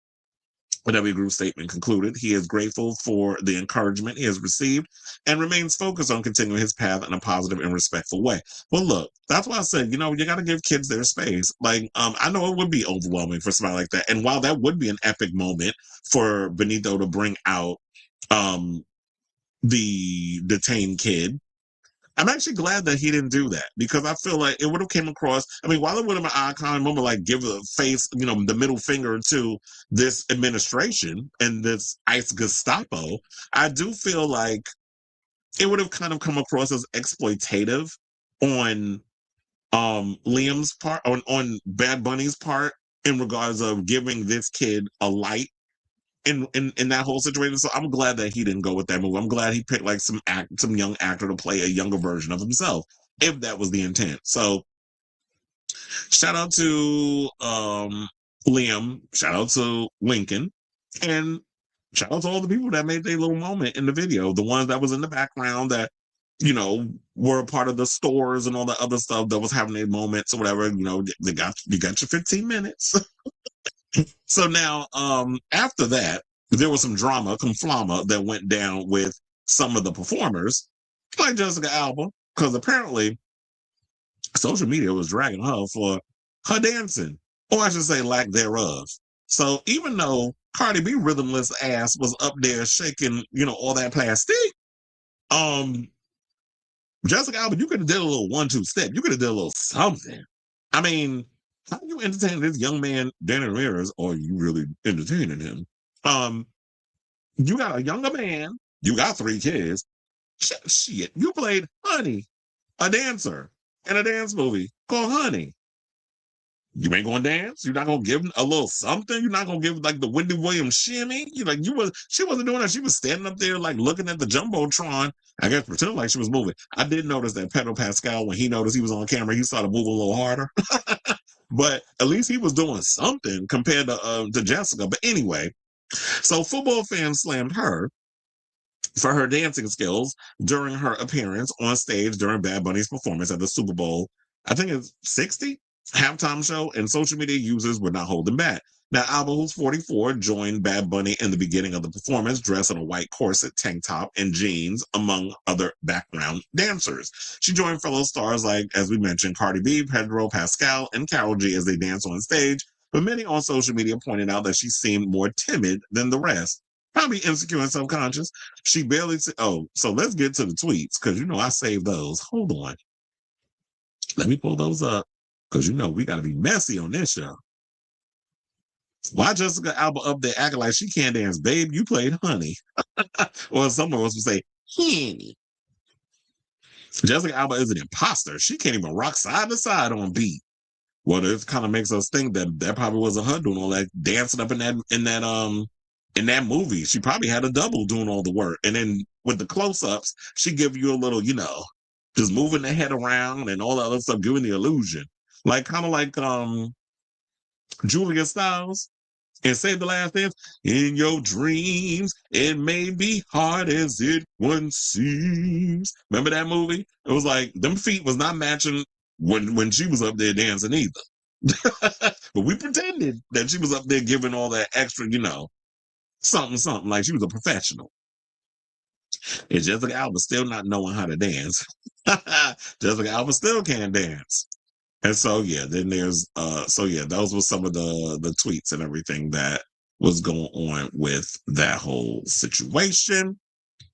So let's see if there was anyone else to answer that. So they were just up in there criticizing her dance, and that's basically it. And now last, but certainly not least, I guess we could add it to the docket, because I was gonna make it a separate thing. Hold on. Okay, so let's get into this Whoopi Goldberg, The View situation. So so the ladies of The View opened up about the Bad Bunny performance, even went in on Donald Trump, because Donald Trump went and sent out a whole citation regarding what had went down at the Benito Bowl. Even though they all said they wasn't going to watch. They said they was going to watch, the Clan Fest over there on YouTube, which was headlined, the Turning Point thing, which was headlined by Kid Rock, who basically was up there like a full-on drag queen lip syncing for his life. Because whenever, and I'm like, you people are just slow, because he kept moving the microphone away and the lyrics were still going. It's like, did you not rehearse? Because how you still up here performing and lip syncing and making it so obvious? So I had heard there were some issues because they were trying to also stream on Twitter, but apparently they didn't dot all the I's across all the T's to have that happen. So they were subjected to YouTube. And I saw some people saying it was 5 million to 7 million. Same numbers y'all coming up with about the Melania documentary that y'all sitting up here talking about was a hit when it wasn't. So they kept saying it was 5 to 7 million. Right on the curb, they were bots, because they were saying, like, because when you do this show, when I do this show, y'all see when y'all have the comment thing up there that it moves, right? When y'all be posting stuff up in there. Oh, they said it wasn't moving over there with the Clan Festival that they was having over there with Kid Rock. And funny enough, remember that old loose skin fat fuck over there? What's his name? Spring Roll said that, they don't want to hear my political opinion at the Grammys. Y'all gonna hear my opinion in a couple of days. Well, guess where that motherfucker was? Apparently he was over there at the Turning Points event with Moses Mike Johnson, the closet queen with the glasses. So they was all up in there kikiing. So he basically just revealed where he stands. He stands with ICE. He stands with all those bigots over there and got the unlitigated gall to hide behind Jesus to spew his bullshit. This is why I told y'all that man was full of it. But people buy into the foolishness. Y'all go ahead and do that. I don't care how much Ozempic you shove up your ass. You still an asshole. And don't use jail as an excuse. Like you didn't know nothing about the internet. It ain't like you just got dropped out of prison yesterday. So I just love how some people like to run up in here and use the hip hop culture, and y'all low key some damn racists. Created by black people, by the way. So Donald Trump went on this tangent, and the point I'm trying to make with all this is, if y'all was so busy running over here trying to create your own little thing, because I've said this, if you have to create your own Super Bowl halftime event, y'all the same people that would want your own separate water fountain. It's definitely giving that y'all mad that the world is evolving and you got to interact with people that are different than you. Because you need to keep the hierarchy going. Because you still have to try to have power or tower over other people who you feel like are beneath you. And I find it funny that y'all sit up in here talking about that y'all want to, deport a bunch of people when this very foundation of this country was built on the fact that you needed people that to do the jobs that y'all don't want to do. So when you start getting rid of all them people because you want about them jobs, when it's not even them, it's the corporations that's cutting all over y'all and then replacing y'all with AI and all these other things. But you want to blame immigrants. You want to blame trans people. You want to blame all these people for taking things away because you sitting there listening to them rich people. And that's what I love about Bad Bunny's performance. He's saying we have a lot more in common than we realize. When we come together and we realize that we have a lot more in common and we unite, that's when you take them people down, the oligarchs and all these rich people who want to continue to keep us fighting amongst each other so they can continue to steal and leave us with crumbs. That's what all this is about. And it's always been about that.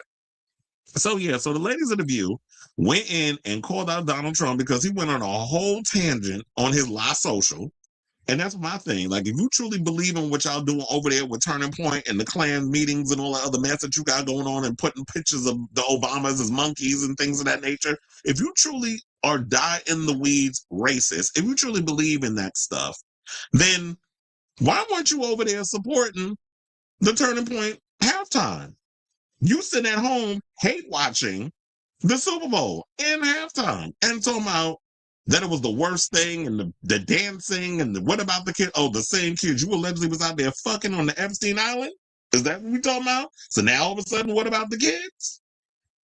When allegedly you like they said, you in the Epstein files more times than Harry Potter's name has been mentioned in all Harry Potter books.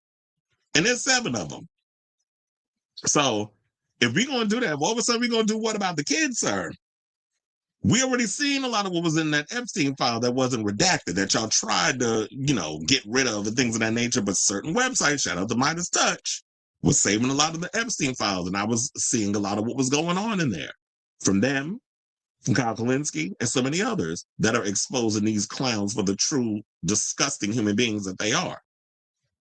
So he's up in there ranting and raving about all of this mess. And I'm sitting there like, but why are you giving attention to something when you said you wasn't going to be, y'all was going to boycott the Super Bowl, boycott halftime. You don't like the fact that this band is on there, whatever, but you got a whole lot to say. So you sitting there watching, and you know who else was watching it? The people at Mar-a-Lago, because Lady G, aka Lindsey Graham, posted on their social media recordings of them sitting there watching the halftime. So why don't y'all have it on over there with Erica Kirk and them? They losing ratings over there. Because what I heard was, y'all sitting over there saying it was 5 to 7 million. Quiet as it's kept, it was 200,000 people that was watching the Tapussy event. Because that's what we're going to call it, Tapusa. That, when we turn Point USA, we don't call it Tapussy. Because there's a bunch of pussies that was up there performing. I should have put that picture up of the Turning Point thing where it showed a bunch of dancing crackers. That's what I posted on. That's what I posted on my social media. I should have used that as an actual picture. Actually, while I'm playing this View clip, and we probably gonna have to deal with commercials, unfortunately, because it's over about 11 minutes, and YouTube, I ain't paying that whole situation. I'm gonna play all the segment of the View people going in, and by the time we come back, then I'll be able to what's I gonna say? Because I just read with somebody wrote LMAOT pussy. So yeah, by the time we come back, I'll have the picture and I'll use it as a background. So yeah, let's get to this thing with the View ladies are talking about the Bad Bunny situation, and then we'll come back and talk. Please hold. Let's talk about the Seattle Seahawks, okay? Congratulations, there wasn't even a game they won so bad. It was amazing. Just like, we won. It was fabulous. And congratulations to Bad Bunny. Hold on. He had more than 130 million viewers tuning into one of the most anticipated halftime shows in the history of the Bowl. Check it out. Escucha novio, hoy tengo una mina en otra. Ey, ey, ey, 4 de julio con la Yulai. Ando con mi prima borracha Lulai. Los míos en el Bronx, ¿saben lo que hay? Con la nota en high, por besito en ey, ey. Cuidado con mi corillo, que somos un montón. Welcome to the Benson. United States, Canadá. Puerto Rico. Seguimos aquí.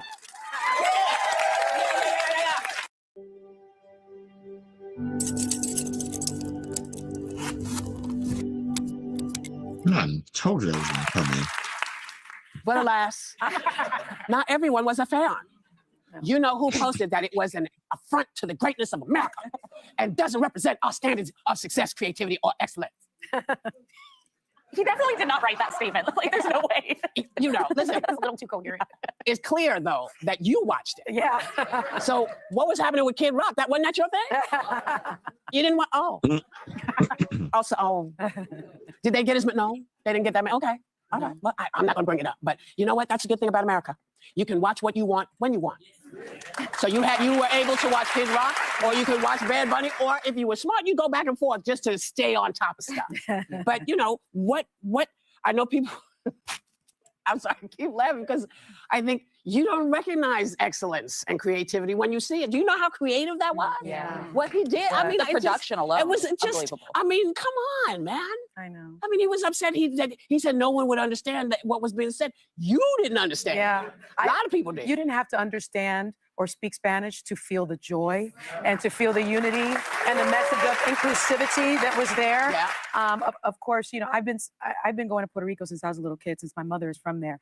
And it was such an homage to the island, La Isla del Encanto. Yeah. It was so beautiful to see the sugarcane in Puerto Rico, to see the pava hat. And, you know, people kept on asking me, like, what is this? What were you wearing on Friday? This hat used to be worn by farmers in Puerto Rico, right? Working the sugarcane fields. And it's just made from palm straw. Mm-hmm. But at some point, it was sort of, it meant poverty, but Puerto Ricans reclaimed it. And instead of it meaning like el jibarito, like the farmer, it means your connection to the land, to the island. And that's why we wear it with such pride. And then, you know, you have men playing dominoes. You have the music, you have the casita. It was just joyful. And I think a very important political statement that was made is that the power grid in Puerto Rico has been a problem for so long. It's a problem historically. It's been corrupt. It's run by a company that doesn't own it, but the contract guarantees payment regardless if the electricity works or not. Mm-hmm. And so Puerto Ricans have the highest electrical bills in our country. Mm-hmm. And the grid goes down all the time. I was there for New Year's Eve. Grid goes out, you know? And so I think the fact that he highlighted so many of the things about Puerto Rican culture and then all Latino culture, when the Latino community is under attack right now in this country, I think it meant not only a lot to Puerto Ricans, but to every Latino and every American as well. Yeah. So I was verklempt. You know, I think maybe the reason that Trump doesn't like Bad Bunny is because Bad Bunny, unlike him, isn't a Nepo trust fund baby. Yeah. Just 10 years ago, this is amazing to me. Just 10 years ago, Benito Martinez Ocasio, Bad Bunny, was bagging groceries at a supermarket in San Juan and uploading his music to YouTube. Mm-hmm. And 10 years later, here he is at the biggest stage in the world. Yeah. And one of the things he said in the concert was, in the halftime show, was that the reason he was there is because he had belief in himself. Mm-hmm. And he urged the rest of us to believe in ourselves. Yeah. And every time Bad Bunny has gone on stage, from the very beginning, when he started getting awards, when he started going to concerts, he always thanked the Latino community that was behind him. Mm-hmm. And last night, he delivered. Every time he's gotten asked how you feel about the Super Bowl, the word that came out of him was grateful. I got to tell you, when I saw Ricky Martin come out there. Yes. And I mean, that looked good too. When I saw Ricky and he was singing the most poignant song, which is about, I don't want for Puerto Rico to go through what Hawaii has become. Cuando Ricky se sole, ese lelolai, por poco me da algo. But he was, I really can't. And there were so many people texting me yesterday on my timeline who told me they were weeping.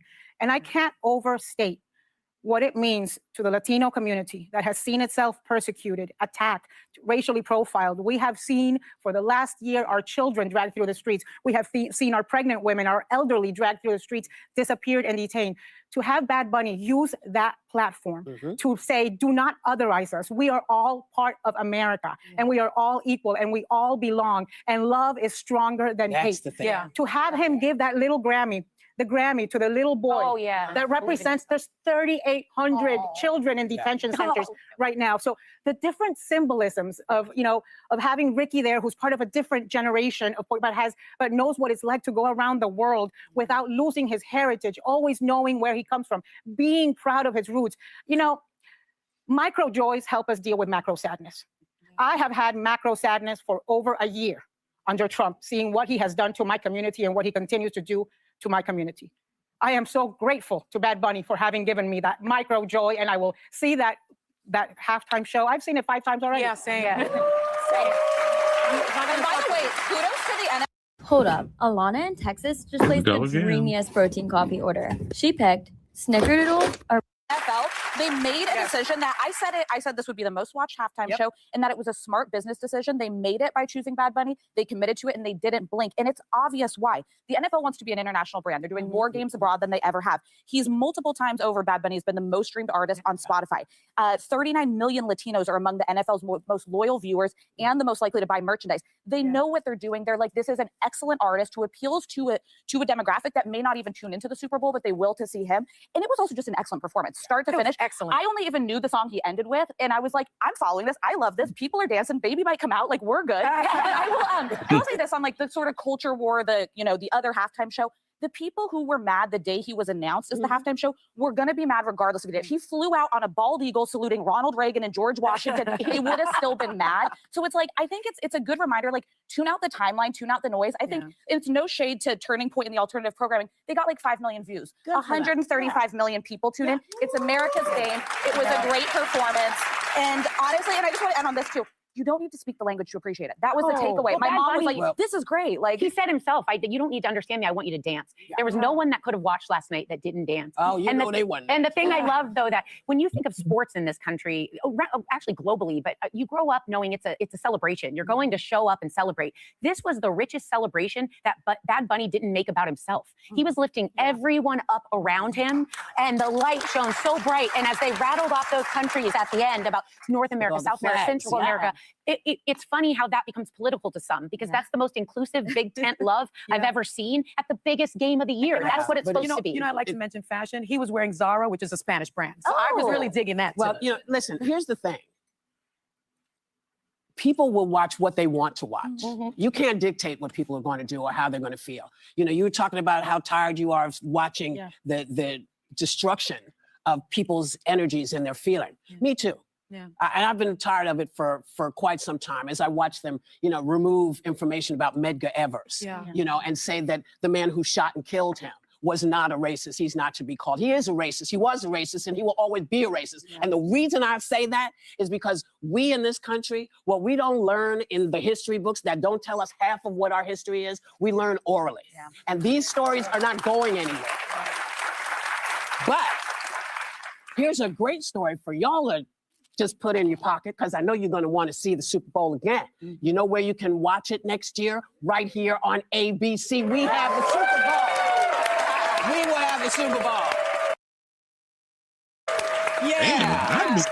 I'm about to say, okay, we could pause at this point. They're done. So I'm like, God damn, the ABC is getting everything. They got the Grammys, they got the Super Bowl, everything's going to ABC. Now ABC done swallow. I think they're about to become the #1 channel in the world, because they just snatching up everything. But yeah, I feel like they said all that need to be said.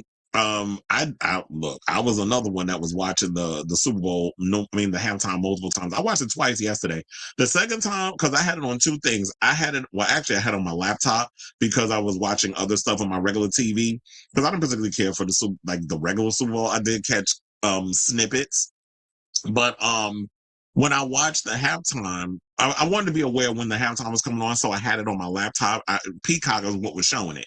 So the good thing about it was, because I don't know if it was going to work on the regular TV, but after I was done, I was able to rewind it and watch the thing again based on the stuff that I missed. And then this morning, which I knew they were going to do, they were going to drop the full Super Bowl performance on YouTube. So it's available to watch on YouTube as many times you guys want. And I was starting to catch all the little things that was going on, all the Easter eggs and all the things that I had missed, all the celebrities. Because somebody said Cardi B was out. I didn't miss it. I missed it the first time because there was so much going on. He had so many people up there performing. With so many cultural references that I was just trying to eat it all up and take it all in and absorb everything. That, yeah, upon first time, I was going to miss out on a lot of stuff. So you got to watch the performance so many times. And I can tell you, every time I watched it, it tugged at the heartstrings. I got emotional.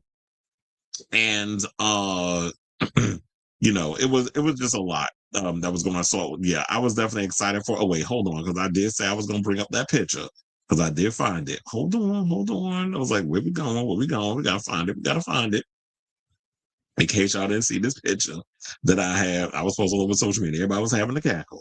So I was like, yeah, let me put that out there. So yeah, this photo right here, which you could literally see the dancing crackers and the American flag, and it was the Turning Point halftime show. That's basically what it was giving. And so everybody's saying it was 5 million, but yeah, a lot of people said no, it was 230,000 because people were screenshotting it and they were showing it on on social media. So they weren't even getting the numbers that they claimed that they were getting.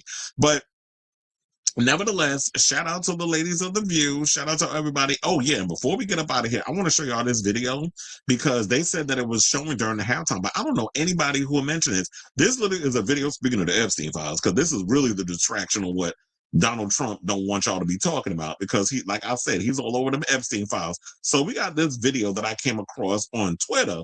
What you and Elon Musk still having a little situation? But yeah, where it basically was showing that what is it? Oh, the survivors of Jeffrey Epstein. Basically, they said they said to air the Super Bowl ad, telling millions of viewers that 3 million Epstein-related files are still missing.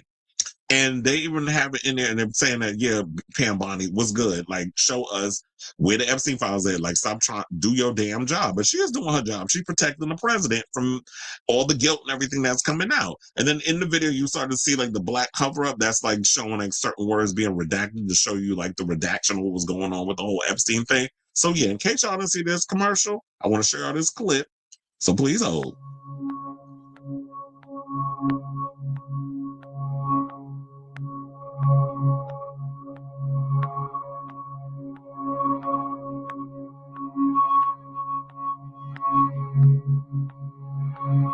After years of being kept apart, we're standing together. Standing together. Because this girl deserves the truth. Because she deserves the truth. Because we all deserve the truth.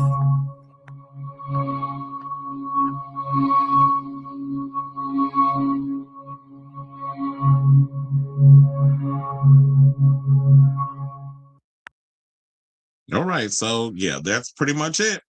And I feel like we could just leave it there at this point. So I say all of this to say, what do you guys think of this story? Because it was a lot to unpack. I know this is going to be a long answer. So yeah, what do you think about all of this? All the stuff that we brought up in regards of what did you think of the Super Bowl halftime performance? What did you think of Benito's performance? What did you think of the View segment? What did you think of that Jeffrey Epstein file commercial that they said that they aired last night on the thing? I don't know because I only saw a couple of the commercials, but let me know if they actually showed a commercial. I don't think they did though.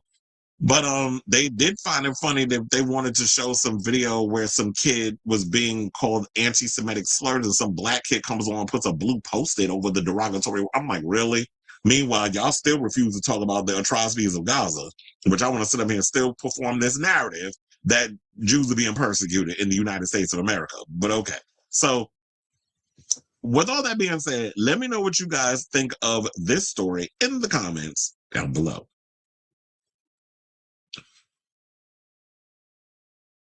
Okay, so we have a lot of comments. So let me scroll on up and get to it.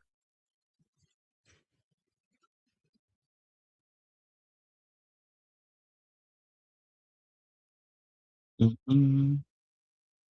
Yes, Benito Bowl. Loved her in Beetlejuice. Oh, yeah, we was talking about Catherine O'Hara. Why was I actually really invested in the first half of the Super Bowl? My eyes were glued onto the screen, and I had a notebook nearby where I was living my. Not you analyzing football. He was like, I'm getting my Butch Queen era. He said, and you already know that I screamed like a little girl when I saw God. Yeah, but her performance was neither desired nor required nor needed. But I'm glad you got your life. You said, but it wasn't dancing. That was my reaction to. Oh, you wait. Oh, you talking about Jessica Alba? Jake and Logan Paul live in PR to avoid paying taxes, but also trash the Super Bowl because it was the right wing thing to do. Exactly. But one of the brothers actually came out. Why? Well, what was it? While Logan said, when they said, "Are you looking forward to the Super Bowl halftime?" He was like, "No." Then all of a sudden he goes in on his brother for what his brother said. So I'm like confused. I'm like, well, okay. I don't understand the point of all of this. And that's what it is at the end of the day. These people just want to go around not paying for anything. They want to be able to hoard their money and they don't want to have to pay taxes like the rest of us. Yeah, I tuned into the Super Bowl around 8 p.m. when I saw the Seahawks with 9 and the Patriots with zip. Even my football literate self knew the Patriots. That's what I thought. I'm like, damn, we at the halfway point. You still didn't catch up. But they said they didn't start catching up until like the end of the game. But by then it was too late. Gaga and salsa are the duo I never knew I needed. What, the salsa dip? Because you thought that's what she was attempting to do. It was like, them hips was stiff. I don't know who needs to hear this, but America is an unofficial bilingual country. First, we've always been bilingual. This country is a melting pot of different languages. And the fact that people get mad when other people speak other languages, learn a different language. It's that simple. Why do people always have to meet you at where you're at because you too goddamn insecure? It's in the northern and southern border states, Louisiana, Spanish, and French. And funny enough, the Latino community is becoming more and more. They're becoming more of the majority. And a lot of these white people are getting mad because they're starting to become the minority. So they think by deporting people, that's going to solve the problem. Well, if you don't understand that Puerto Rico was a part of the United States, you clearly need an education. As a Spanish speaker, I didn't understand a lick of it either. Well, here's the gag. A lot of people say that they don't be, like, Bad Bunny speaks Spanish, and he be mumbling. And even during certain parts, it's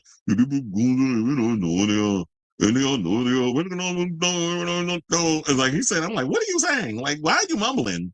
And then, of course, you get to the B&B, VIP. I was like, okay, now you're speaking English. I mean, now we understand what you're saying. But I'm like, I think he purposely do that. When he be mumbling his own lyrics. He said, but it's okay. I wasn't hearing lyrics. I would listen to rhythm. And that's what I think why it resonates with people. That is like, it's not even about understanding the language or understanding what Bad Bunny is saying. I mean, if you translate it in some English, and I've read some of what his lyrics are, I'm like, oh, it definitely makes sense what he's saying. But I think it is more or less about rhythm and cadence because that's what music is. It's about like following the rhythm and it being potent to the ear. Even if you're not understanding the language. And I think that's why he transcends, languages, because people are listening to the rhythm and the beat and the way he enunciates and all that stuff, or lack thereof. Yes, he is independent. I was surprised when I heard that. I'm like, independent? Overall, I enjoy it because it's like, you get to keep all that money. I enjoyed it. I definitely get, but he has a distribution deal with Sony, but he is an independent artist.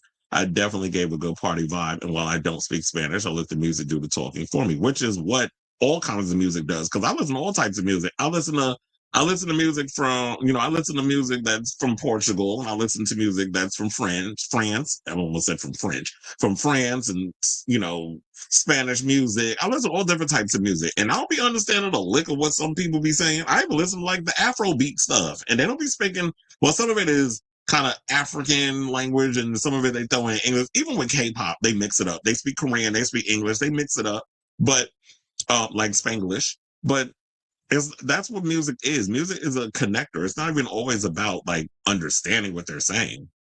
That's not why I listen to music, because if people just go around thinking like, well, I listen to just one particular genre of a thing, then it's like, okay, you're just somebody who isn't who lacks a creative bone, which is probably why you'll never see anybody like a Kid Rock or whatever perform on the Super Bowl, because those type of artists, you're not creative.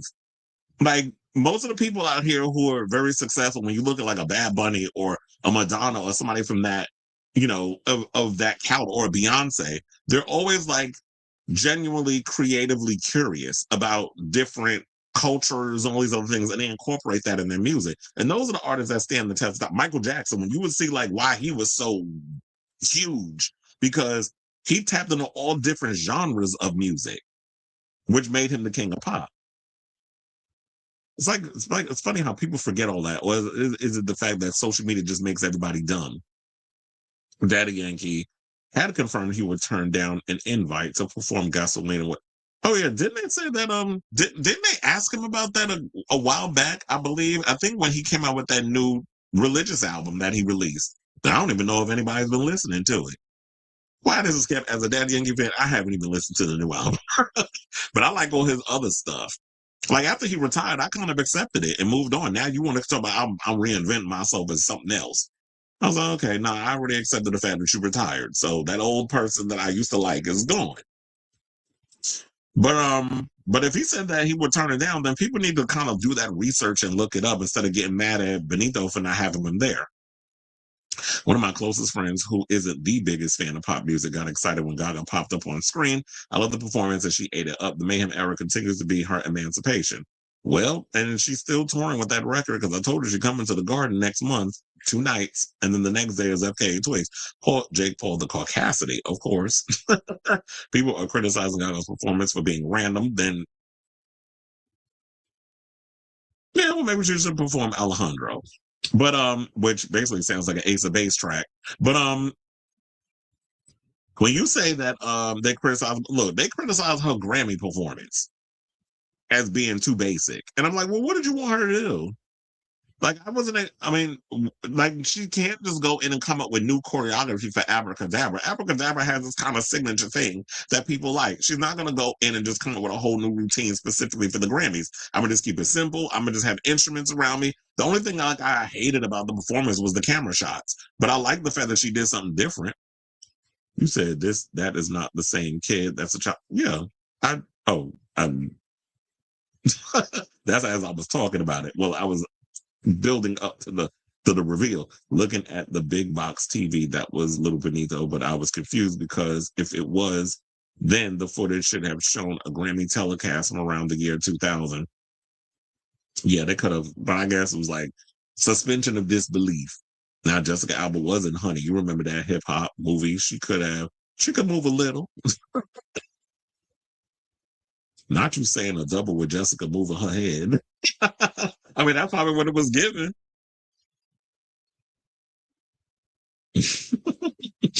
I was like, look, that was a, I love that movie. Save the Last Dance. Not Jessica Albino. When Chris puts his hand on his chin and looks off in the air, you know what Rose? Oh yeah, because it's like y'all be knowing my tells. I'll be sitting there like, yeah, I'm thinking of something. He said, where does everyone rank Bad Bunny's performance? Was it better than the past performance? Funny enough, that's a good question, because I did see some people post online. They was like, who was your favorite? And they had like Madonna, Katy Perry, Lady Gaga, Usher, then a couple of others.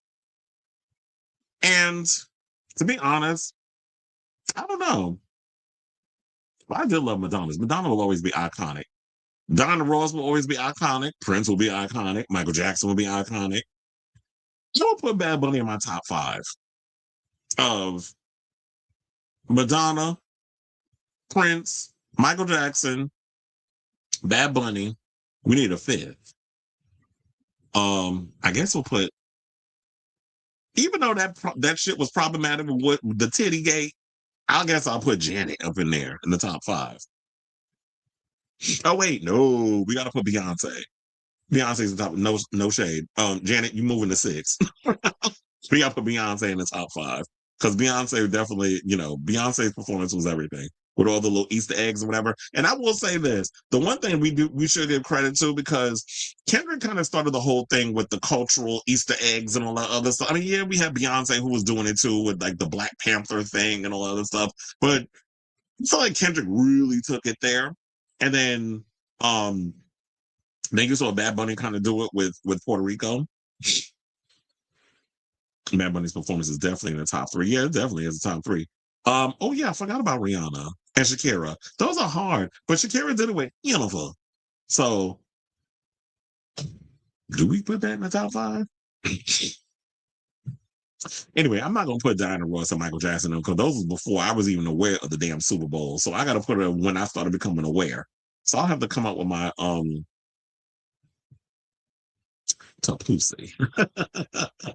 When you say girl boob, are you throwing shade at Sonny? You say you showed us that long ass clip, and only when Alyssa was on the screen did I actually care what the ladies had to say. Why? Because Alyssa's a conservative. Pam Bondi is not going to help a soul. She's a disgraceful piece of, well, we all know that. They're all a disgraceful piece of human trash. That blue Post-it commercial irked me. Oh, please. That one, and there was another one that a friend of mine pointed out. Hold on, let me go look up and see what he said. Because there was another one that he pointed out that I wasn't aware, because I told her I didn't watch no commercials. And somebody said, oh yeah, I'm gonna hold on. Not Bad Bunny didn't vote for Donald Trump. Let me stop reading other people's stuff. Because I was like, where is... Oh, he said that they showed a commercial with a Mexican girl and her family being discriminated against by white neighbors. But when the neighbor's dog gets stuck under a car, the Mexican girl saved it, and now the neighbors ain't racist no more. Yeah, what was all these kumbaya commercials that they were trying to come out with? I'm like, what is the point of that? Some of these commercials was head scratchers, just like the one they did where they brought out the old 90s people where they had Ben Affleck in that horrible ass wig and Jennifer Aniston with her old friend's haircut. I was like, what is this commercial? I'm confused. The Dunkin' Donuts commercial, that one was weird too. Them hips was stiff. Okay, we gotta start calling her Lady Guadalupe. Didn't Bad Bunny show up? Yeah, he did. And that's why I was surprised that he didn't bring Shakira out. Like, you could have brought her out over Gaga, or, sorry, Lady Guadalupe. Jennifer did wish him good luck. No, Sherri, we don't need Jennifer there. I did watch this video yesterday, actually, with this vocal coach. Oh, my God. This vocal coach sat and watched clips of Jennifer Lopez singing. Like the real voice, not getting help from other people and all these other things. But she was like, I'm trying so hard to be nice in this video. I laughed so hard. I ain't never laughed so hard in my life. And she was over there saying like, and I do agree with this. Like, I do feel like if you take the time to really get a good teacher, you can learn like tone and pitch and all those things. I'm not saying you're going to blow like Mariah or Whitney, but there's a way that you can work your vocals to carry a tune and like spank everybody during karaoke, which is what I would love to do, because I love doing karaoke. Then, oh Lord, now celebrating in the building, he gonna hear that and be like, well, so when we going? Because him and our other friend Miguel, they went, and I was supposed to go, but I didn't get to go. But anyway, so what was he talking about? Oh yeah, so she was critiquing, for his vocals, even down to the part where she was trying to is the emphasis of the word, sing a Barbra Streisand track. And she was like, at this point in her career, there is no reason why she sound the way she sound. Like, I'm thinking at this point, because look, remember when there was once upon a time people said, like, and Madonna would even say that, she said, I know I never had the most spectacular voice, but I knew based on what made me progress is I always had something to say. And so when she went into the vocal lessons for Evita and stuff, she got better. And she's someone who I believe that is a very rare Leo, because Jennifer's also a Leo. But she's a July Leo. She's not an August Leo. That's why I be telling y'all, September and August Leo, Virgos, completely different Virgos. We the real ones over here. Them August Virgos, y'all tired. Through and delayed. But when it came to, so Madonna as a Leo in August, she was able to take the constructive criticism and get better vocally. after, post Evita, because she knew how to take care of her voice and the warm-ups and all that stuff. How you in the game, Jennifer, for damn near 30 years, because this is the 25th anniversary of the J-Lo album, and your voice still sound a hot-ass chopped cheese mess. Like, how your voice be sound like you be trying to hit notes, and it's like you be sharp at certain points, you be pitchy at certain points, you be trying to get that air to go certain places, don't be going. It's like, ma'am, no. So you somebody that like the idea of putting on this performance that you are a singer, but you're not willing to take constructive criticism. So Stevie Mackey out here robbing your ass blind. He probably at that point where it's just like, well, she ain't gonna listen. I'ma just whatever. It's whatever will be, will be. But y'all need to get her off that delusional high horse and tell her the real tea. What I don't like Madonna's, you said what I don't like Madonna's halftime performance that she gave 2 minutes to, yeah. And where's LMFAO today? Because I'm like, yeah, you shouldn't have put their asses up in there, because they were like, what's that band that sang like a G6? They were like one-hit wonders in that sense. And I like them little Korean boys, but the music wasn't musicking. It said there was so many AI. That was another thing I know a lot of people was complaining about. I told you, because I said, JK, let me, I know you'll prefer to go out when it's warmer. Yeah, and I said that I'm not a winter person. I do not like going out in the cold. And especially during this time, it's been like, what's the weather today? It's 24. So 24 is not bad. But yesterday, it was like 10 degrees outside. I was like, oh, hell no. Madonna is also an Aquarius rising. They are naturally weirdos and usually have a Pisces in the, what's the 2H? Is that what that is? Makes their voices strangely beautiful and siren-like. Well, she is a siren, because them songs do be calling us. Come, little children, I'll take you away into the world of enchantment. I do love Hocus Pocus, bitch. Anyway, let me stop being messy. Now, speaking of people, where we going? Oh, second house. Well, thank you, soothsayer. Wait, what's up with August Verse? Are they like half Leo or something? Who knows? But they messy. Like Michael Jackson and Keke Palmer, those are August Virgos. Okay, y'all. So now, speaking of somebody who ain't a damn siren, let's get into Chris Brown. So apparently, there was some people out here who was being critical of Benito's performance. You already know that the maggots were going to be mad, or whatever the case was. We ain't going to focus on that negative ass energy or whatever the case is. But Chris Brown decided to, he felt the need to assert himself in the situation, which I'm like, sir, this ain't it. Where he talking about y'all need him. So let me pull up the tweet, because we do have it. Before we get to the situation. So yeah, he posted this. And we'll leave it there while I go through this story. So, Chris Brown threw a little shade at Bad Bunny minutes after the Puerto Rican star headlined the Super Bowl LX, well, that'd be 60, halftime show, posting a brief jab on social media. The debate swirled around the on social media as debate swirled around the performance. Now, Bad Bunny delivered entirely in Spanish, celebrated Puerto Rican culture, and a medley that included Monaco, Yo Perreo Sola, and Titi Me Pregunto, Es una novia. That's, every time I say that, I got to do it the whole song. Accompanied by celebrity appearances and choreography highlighting food, games, and dance traditions from the island.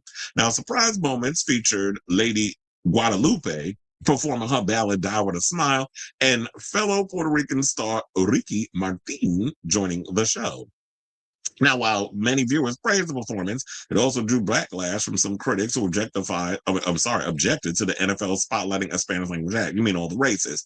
Now, the artist had previously been outspoken on political issues, including criticism of U.S. immigration enforcement, adding to the broader debate surrounding his selection.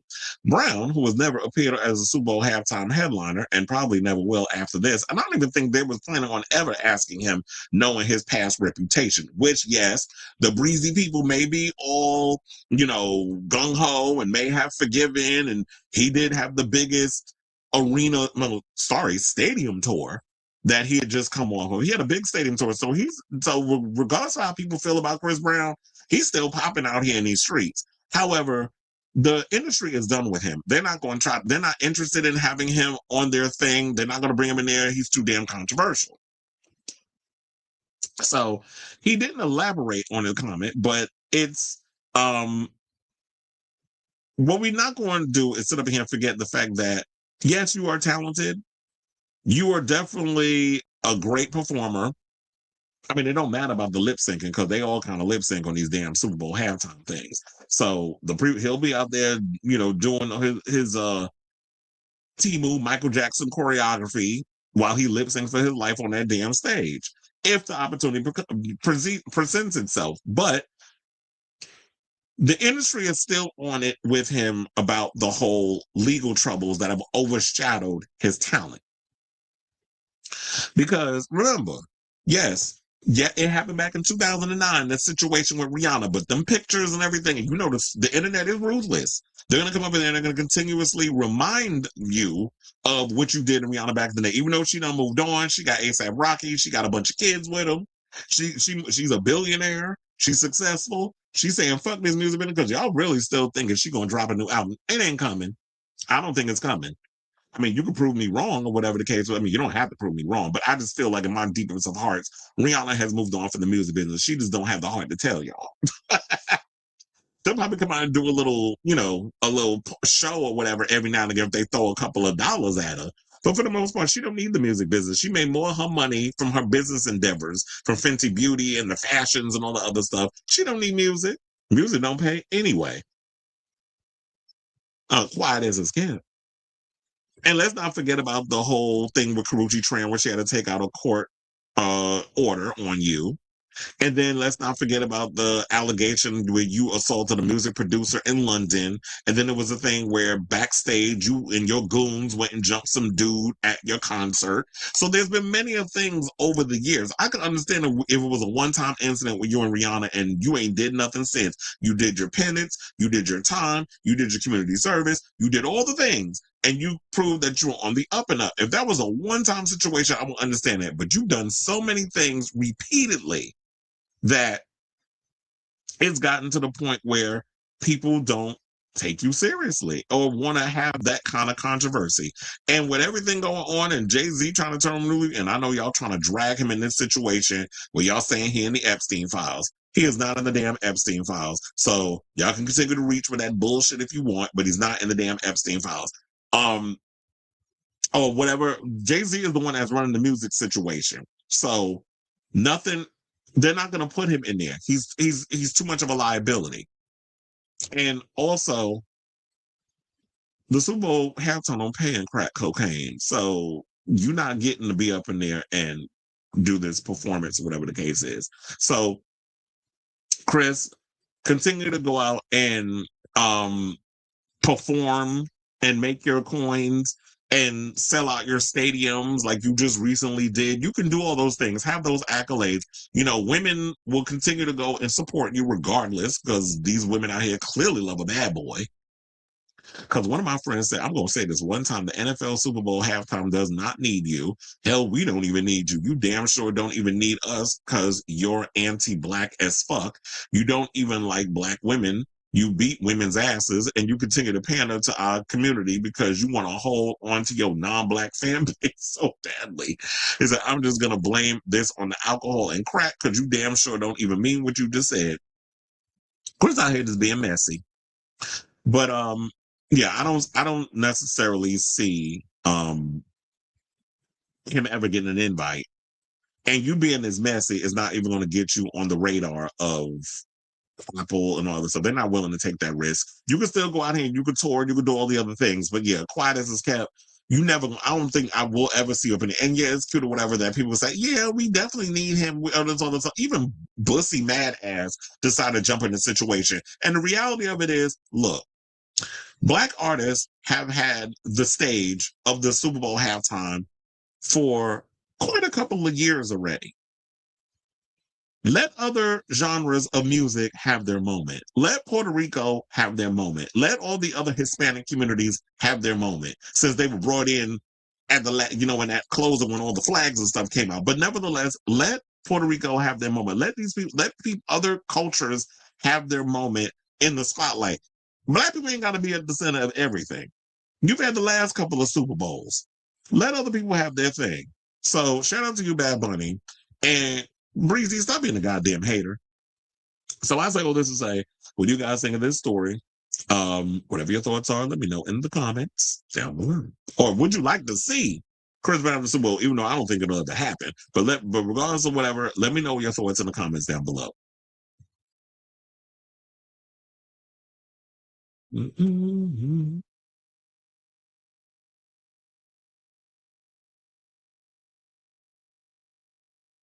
Not you saying so, they are half Leo. To quote a viral tweet, hashtag we good. I can't name 2 songs from that man.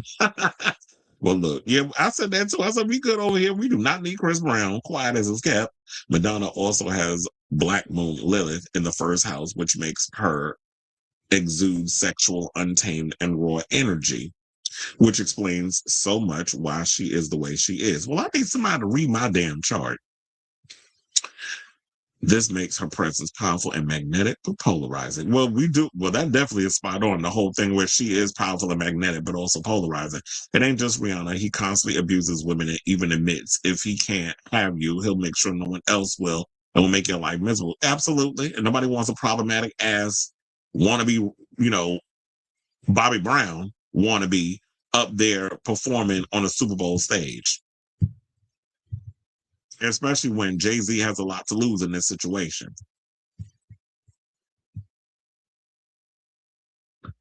All right, y'all. So now, let's get into this story.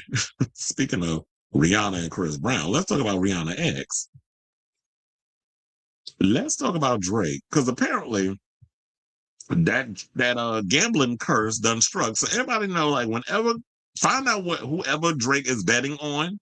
And whenever you decide to gamble, vote the opposite, because 9 times out of 10, whoever Drake chooses is going to lose. So apparently it happened again because he decided to bet his chips in on the Patriots, and they lost. He put $1 million on the Patriots, actually, and they ended up losing. So that's why nobody likes effing with Drake, because he's got that curse. So Drake's confidence is admirable, and I guess we can give it up to him about that. Ahead of the Super Bowl, the rapper shared a screenshot of the $1 million bet he placed on the Canadian crypto betting site Stake. Is that the one that he was messing with Aiden Ross? Isn't that the one that whole drama that was going on with them? He's still out here using that stupid crypto betting site that favored the New England Patriots win. He said, bet against me if you dare. Well, I'm sure a lot of people did, and they were smart. He captioned the Instagram post. It didn't end up working out in his favor as the Seattle Seahawks emerged victorious over the Patriots, 29-13, with a different outcome. Drake could have brought in more than $2.9 million on his bet. The loss has already been added to the DrakeCurse.com. I did not know they had a website, a site described as an independent investigation into Canadian music artist Drake's betting habits. The vigilante pocket watchers behind the site have been tracking claims on whether he could curse sports teams and athletes simply by supporting them via ambitious bets. The site data claims Drake has wagered $46.9 million across 84 bets, of which he has won 30 and lost 54. With the NFL in particular, he has placed 20 bets and turned a profit of over $680,000, despite losing 14 of those bets, according to the site. Hold on, I should actually probably pull up the Instagram post where they showed this, because this was funny. Well, actually, I think it's Drake's Instagram. Champagne Poppy, that's what he goes by. So yeah, there's that one. Okay, so and it's that even if the Drake curse is real, he doesn't seem to be too devastated by his losses. His fans would still prefer if he kept his thoughts on their favorite teams to himself.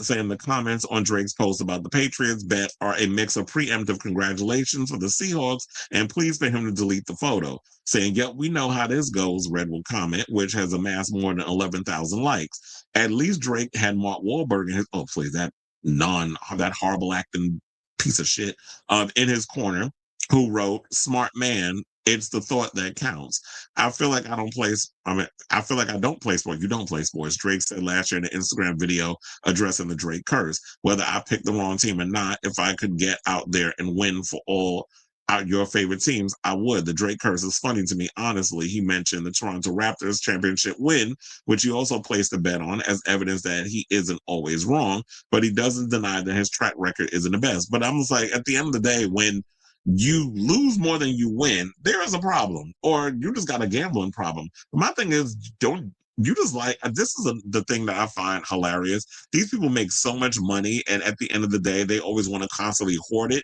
But y'all don't know what to do with all the money that y'all have. So y'all just waste it on frivolous stuff, including gambling it all away. But that's always seemed to have been his thing. So one person said, they said, I'm sure if you're a Drake curse believer, there will be plenty more content in the future to confirm your theories, he said, because for whatever reason, my slips do not cash out. Well, yeah, like I said, if you're constantly out here losing more than you winning, that is kind of a problem. But I guess that's the whole point of gambling. Me personally, I don't like gambling. I like money too much to be gambling away on some foolishness. So I'll say all this to say, what do you guys think of this story? Are y'all shocked that I had a laugh? I had a bit of a laugh at this when I heard like, oh damn, Drake put a $1 million bet on the losing team. I was like, sounds like that typical Drake, because I do remember that ongoing joke that they was having, like, oh Lord, he betting, everybody run for cover. So yeah, let me know what you guys think of this story in the comments down below. I'm gonna close that up.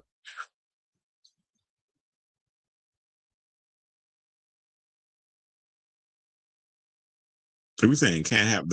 I was like, I understood what you said. I do not want to see Chris Brown unredeemed ratchetness at the Super. Okay, he said have to head back to work. Oh, you was on your little break. Well, talk to you later. But I do like, even though when y'all have breaks or whatever, that y'all find the time to come in and hang out a bit on the show. All right, so what's our next topic? Okay, so let's get to this, man, because we still got more Patriots news. Because just like Drake betted on the team and lost, it looked like Stefon Diggs, who was on the Patriots, lost out on Cardi B. Because word on the curb is these two may have broken up. So as an impressive season from the Patriots came to a disappointing end in the loss of Super Bowl 60. On Sunday, February 8th, football fans across New England are left reeling. However, no Patriots player. For one Patriots player, the NFL season might not have been the only thing to end last night. So they're saying that Cardi and Stefon sparked breakup rumors after the Super Bowl. The couple who welcomed the son in November 2025 appear to have split after they unfollowed each other on social media. The timing couldn't have been worse for the New England Patriots wide receiver, as his team has just lost a championship game to the Seattle Seahawks. The Seahawks dominated the Patriots 29-13. Cardi, whose real name is Belcalis Marlenis Almanzar, also appeared to leave Levi Stadium in Santa Clara, California early as she shared a video singing to Bad Bunny from inside her car just after the halftime show. And I did hear some rumors that they said that they were going to be, that she had flew in, so maybe that wasn't true, that she had a bunch of suites, she rented some private planes, she flew in a couple of her friends and family and Stefon's friends and family, whatever the case was, and spared no expense for her man. But it looked like they might have broken up for a while, and I think the only reason why she probably was there to either save face with the whole Stefon thing, or it was because she was going to be a part of the whole Bad Bunny performance. But the word on the street is why they may have broken up, because Stefon, and you know, this is why I say girls. I just said, like, she's still married to Offset. And you just immediately jump from one relationship to another. If you're going to do all that and make your ex jealous or whatever the case is, you don't go and have a oops baby with the next man, especially when you just pushed out a baby with your previous man. And so now she got the oops baby. And then it's like, what, 3 months later, y'all split after she pushed the baby out her coochie? And mind you, he was running around here having a bunch of kids with other women within the same year. And here's the worst part. Yesterday at the Super Bowl thing, because they showed a video of him like hugging and saying hi, because he was on the lower part and there was people above, and he was giving daps and kisses and all this other stuff to all the people that was in that little section while he was outside. I guess, I don't know the timeline of what it was, but watching him greet certain people, one of the women that was there was his baby's mother, and another girl that was there was some girl that was friends with the baby mama who also was sleeping with Offset. So this whole situation is just messy, it's sloppy, and Cardi, it's like, I get that you have all the money in the world to raise them babies, but the reality is you running around here with a bunch of kids with different men, and it's just looking very hood radish. And it's like, you're not in that world no more. You need to kind of mature. You need to grow up. But it's like, a leopard, I guess, at the end of the day, won't change this spice. You could take the girl out the hood, ... Or you could take the girl, but you can't take the hood out the ghetto. Or the hood out the girl. You can take her out the hood, but you can't take it out of her. So there was this thing that I had saw on social media, and I need y'all to watch her body language. Because this was telling when I watched this video of when they said, do you have any advice you want to give to Stefon? And I need you to watch it, because we might have to play it a couple of times if y'all don't catch it. But it kind of looked like, body language wise, she was over him, and they had probably been broken up at this point. So I don't know what the date is on this. Does it say? No, it doesn't say. But this got to be, obviously it's recent. So please hold. One inspired message. Good luck. How we celebrate? Inspired message for Stefon before the game. One inspired message. Good luck. Did you catch it? You see how fast you're? Good luck. And then just kind of like just went about the other way. So it's like, the body language said a whole lot that basically something's going down with these people. How we celebrate? And she read inspired message for Stefon before the game. One inspired message. Good luck. How we celebrate? So it looked like them two might have been done. I don't know. How long they've been no longer or not seeing each other. But based on their body language, it's definitely showing like, she ain't seeing it for him. So let me see what the rest of the article, because I want to see. I don't even know if the article even said all that stuff that I had just said in there. But so they said, okay, we don't need to get into how many people was up there on stage performing with Bad Bunny. We already know that. So they said that Cardi first hinted there was trouble in paradise when the ESPN, oh yeah, that's the one I just showed y'all, the clip, was in trouble in paradise when the ESPN reporter asked her if she had any inspiring words for Diggs ahead of the Super Bowl. Just 2 weeks ago, Cardi attended the AFC Championship game to watch Diggs 32 and his teammates take on the Denver Broncos. After the Patriots defeated the Broncos 10-7, the Grammy winner took to the field to celebrate with her beau and the other players. Oh, so that's how long ago that picture was, that she was all hugged up on him. So that was 2 weeks prior, and since then, them two kind of there's been a little trouble in paradise. So yeah, she was excited when she heard that, yeah, they was going to the Super Bowl, where she was dressed in leather to be going to the Super Bowl. And then after the AFC Championship game, Diggs attempted to hold back his emotions as he talked about his long journey to the Super Bowl. He said, I fought long and hard. It means the world to me. I've been playing this game since I was 5 years old. I always wanted to be a champion. I always wanted to be a Super Bowl champion. The opportunity is right there in front of us. And yeah, you didn't get it. So he's been in the league for 11 years. And he said he's fallen short. Well, yeah, I guess you're going to try again. But here's the thing. I feel like maybe what it was is that they were trying to make Cardi and Stefon the Taylor Swift and Travis Kelce of the hood, and it just wasn't working.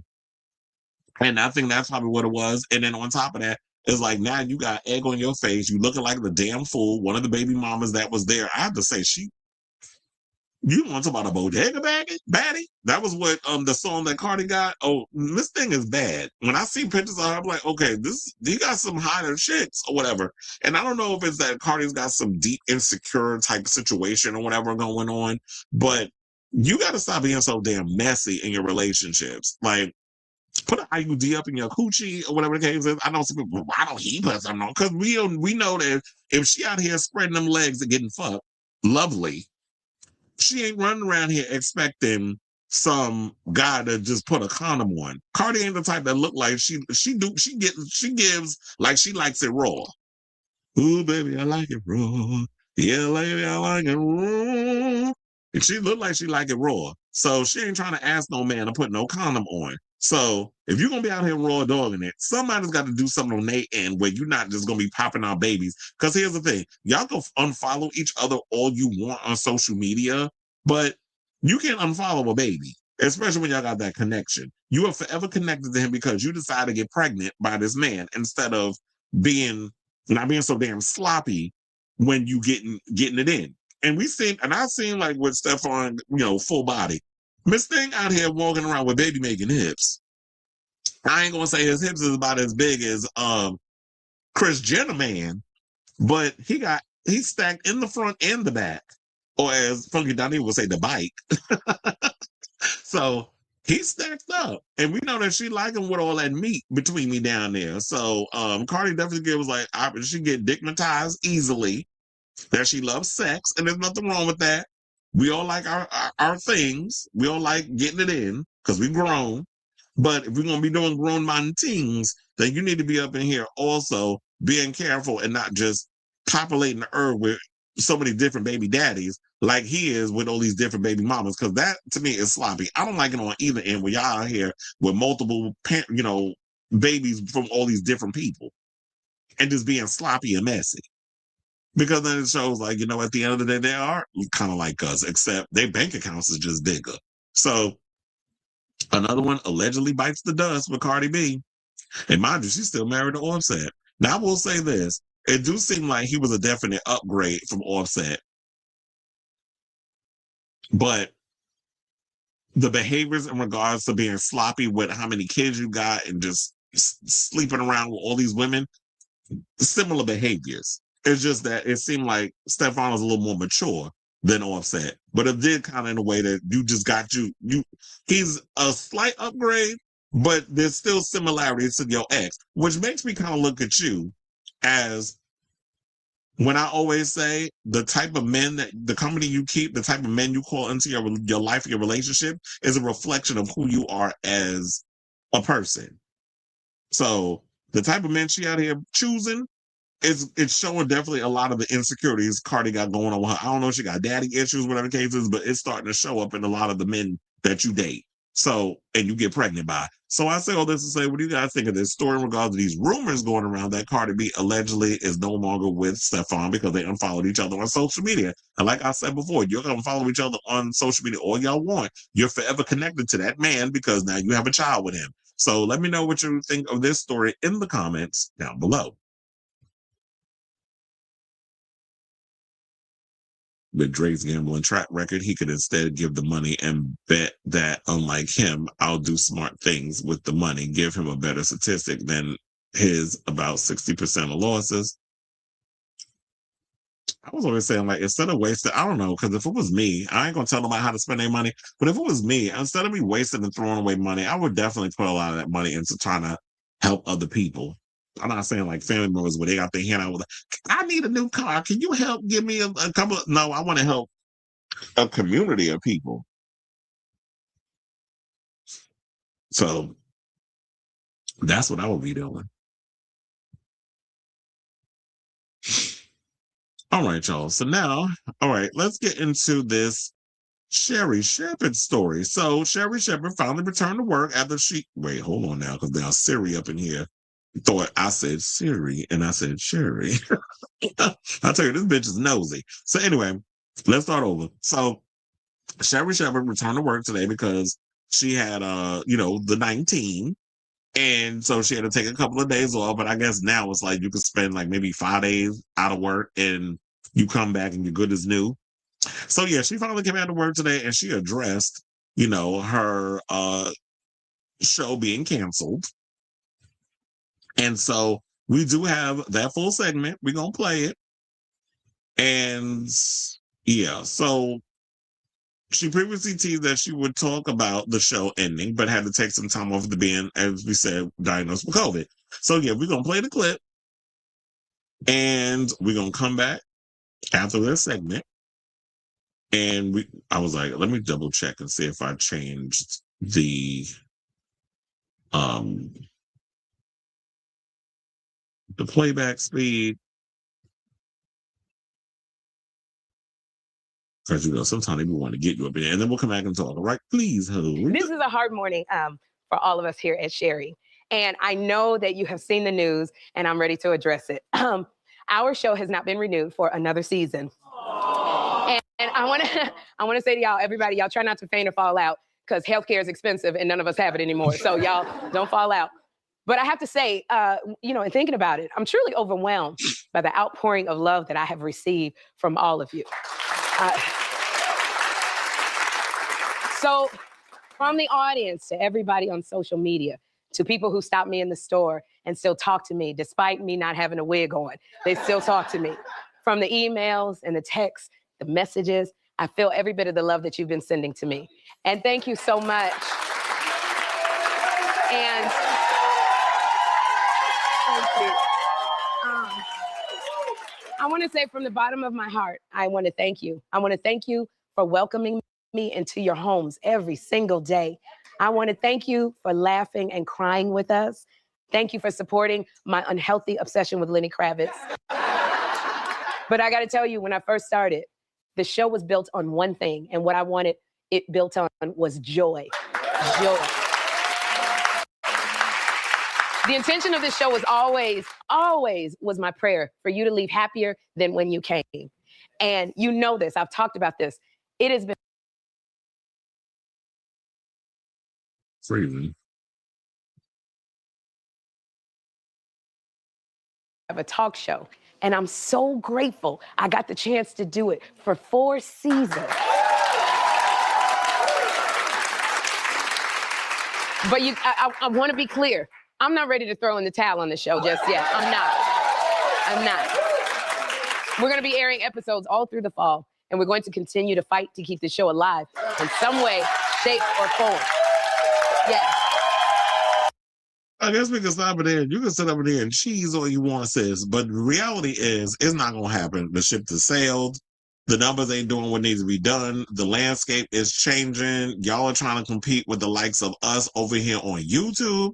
So, it's just unfortunately, it's just not going to happen for you, sis. I mean, I would like the fact of the Sherri show to have some kind of, success or whatever the case was. But even though I don't want to use her as an example, we talked about it yesterday, when Nutmeg McCain got up on the situation, it was like, the landscape is boring. It's like the Sherri show and all these other shows that's getting canceled, Kelly Clarkson, all these other allegedly screaming for Hudson. Like these shows aren't really it no more. And I know there's a lot of people that like the show because every time I put up a Sherri story, the numbers blow up on YouTube. So, and a lot of people have commented. So I know a lot of people like the show. Me personally, it's not my cup of tea. I don't care about. I don't like this whole. I just feel like this type of format, the talk show daytime format, it just ain't for me. I've outgrown it. It's boring. That's not what I want. It's not what I'm interested in. And so, but I know there's people like my mother who loves the Sherri show. My speed was more or less Wendy Williams. And we do have a story that's going to be coming up later on when we talk about Wendy Williams in regards of there's some word on the curb that she's looking at this as an opportunity to make her comeback on daytime television. Now that I guess she's in a better place mentally or whatever you want to call it. So, I'm sure there's other things that you could be out here doing, maybe host a game show or get back into doing sitcoms or acting or whatever the case is. But I do feel like the daytime talk show ship has sailed. It's not, you're talking about you're going to try to fight to keep it on. I'm not ready to go throw in the towel. Nobody says you have to. Just do what you got to do until your contract is done. But it's not up to you. When you are at the mercy of a studio and a network They're the ones who determine your fate. They're the ones who determine who keeps the light on. It's not up to you unless you plan on going in a direction where you're going to transition from doing this type of talk show that you got into possibly creating something on the YouTube space, like even though you're not in the same vein of like a Don Lemon or a Joy Reid, which is what they did when they left, when they got fired from CNN and MSNBC. They went and came to YouTube, and now they're thriving way more because now they're their own business. They're their own entrepreneur. They're creating their own show. Now, if you want to come over here and take that risk and put in your own money and do that and then create super chats and all these other things where you can recoup a lot of that money and bring in a producer and do your own show where you could do your little comedy bits and interview celebrities or whatever the case is, then we'll see if people care enough and that'll work over here on the YouTube space. But as far as like the whole thing where the Sherri Shepherd is show as we have known it, I feel like, in my opinion, that ship is sailed, Miss Mama or Auntie, I'll say. So I say all this to say, what do you guys think of this story, where Sherri basically spoke out and she said, "Yeah, I'm a fighter, and I'm not ready to throw in a towel." And I'm just like, "Yeah, y'all gonna air the episode?" But she said all throughout the fall, but it says we're in winter. And I think after this season wraps up, that's the end. Because the way you talking about in the fall, I'm like, so in 2026, the fall, y'all got another season?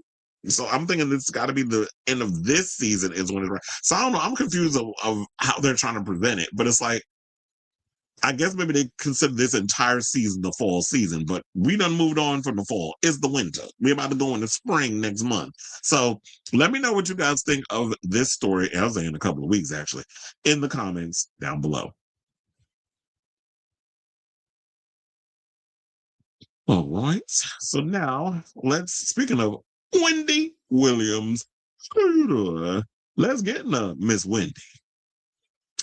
And so we got some sad news before we get to the other news that we have. Apparently, Wendy's father passed away. So this news actually came out. I think it might have came out while I was in the middle of my show, or was towards the end, or was after. Because when I had just gotten off the air, I had gotten the alert in a group chat. A friend of mine went and sent me a text. It was like Wendy's father died, and we were talking so much about Wendy Williams yesterday in passing, like in the conversation, I guess, in regards to Total My Sherri, that damn, I was like, I should have checked my messages. But a lot of times when I'm on this show, I try to keep focus on what I'm doing. I don't want to be on my phone checking messages and all this other stuff. So God forbid anything crazy happens. It's probably happening while on the internet, and I don't know. Unless the people come up here and tell me stuff is going on. But so yeah, her father, Thomas Williams, passed away at the age of 94. Journalist Alex Finney, who was Wendy's niece, shared the news in an IG tribute on Sunday, February 8th. The tribute featured a montage of family photos with Thomas, who was her grandfather, set to the Stevie Wonder song A's. Saying, I'll be loving you always, Alex began in the post caption. It is with extremely heavy heart that I share, after 94 years of extraordinary love, strength, brilliance, and wisdom, my grandfather, Thomas D. Williams, has passed. I know he is in heaven with Nana, watching over our family and continuing to guide us as he always has. My grandfather was truly a man of great intellect, an author, educator, and keeper of historical facts. Papa poured into both family and community. I miss him tremendously. I'm a little lost for words right now, but I love you endlessly, Papa. Give Nana a kiss for me. She added. It's funny, I used to call my grandfather Papa too, my mother's father. Now, Thomas's wife, Shirley Williams, died in 2020 at the age of 85. Wendy confirmed the news at the time during an episode of The Wendy Williams Show, saying her mother died beautifully and peacefully while surrounded by love. Now, Wendy, who's 61, was last pictured with her dad in Miami in February of 2025 for his 94th birthday festivities. And that's crazy because this is around this is birthday month, and he passed. The former talk show host, who was under court-ordered guardianship due to claims that she is cognitively impaired, which they did the paperwork and found out that she's not, said that she was unsure whether she would be permitted to visit her father at the time. And what I'm hoping with this whole situation is that because Wendy's father passed, that I hope she doesn't relapse like she did with her mother. Because I really think that around the time when her mother passed and she had told that news, that she had gone through a dark period when her mother passed. And now that her father passed, she's been doing so well with her, with getting herself together, as far as we know, and as far as we've been as far as we've been knowing or hearing, that I'm hoping that no relapse situation happens in this situation. So, shout out to you, Wendy. Shout out to the Williams family. Shout out to Alex Finney. Shout out to the whole family in regards of, because I know it's got to be hard losing a loved one, especially an elder in the family. Like, luckily, I lost my grandfather on my mother's side. I lost my grandmother on my father's side. So my father's mother passed right after like a month after 9/11. My grandfather, my mother's father, passed away a couple of years ago. He had cancer, and his wife is still alive. And my grandfather, I just saw him yesterday because I spent the Super Bowl with family. I got to see him yesterday. So, and he's 92, 93, I think. So they're still alive and kicking. And my grandparents and a lot of my aunts, they live a long time. Like, I got a lot of elders that live. Some hit about over 100 years old. So, I'm anticipating preparing myself for when that time comes. But it's not something you want to be thinking about, but you know it's inevitable because we all don't have long for this earth. So shout out to you, Wendy. Now, I was like, what was that? Oh, my sister texting me. Now let's hold on. So yeah, shout out to you, Wendy. Now let's get into this other story because we was talking about Sherri and Wendy earlier. So apparently, according to Rob Shutter over there on his Naughty But Nice Substack, they're over there saying that Wendy Williams sees this cancellation of Sherri as her opening to come back for her daytime TV comeback. So he says, darlings, the cancellation of Sherri Shepherd has sent shockwaves through daytime TV, and sources tell Naughty But Nice it's also stirred something very personal in Wendy Williams. Hope. Insiders say Wendy privately sees Sherri's exit as a possible opening for her long dream of return to television, even though behind the scenes everyone agrees it's not happening.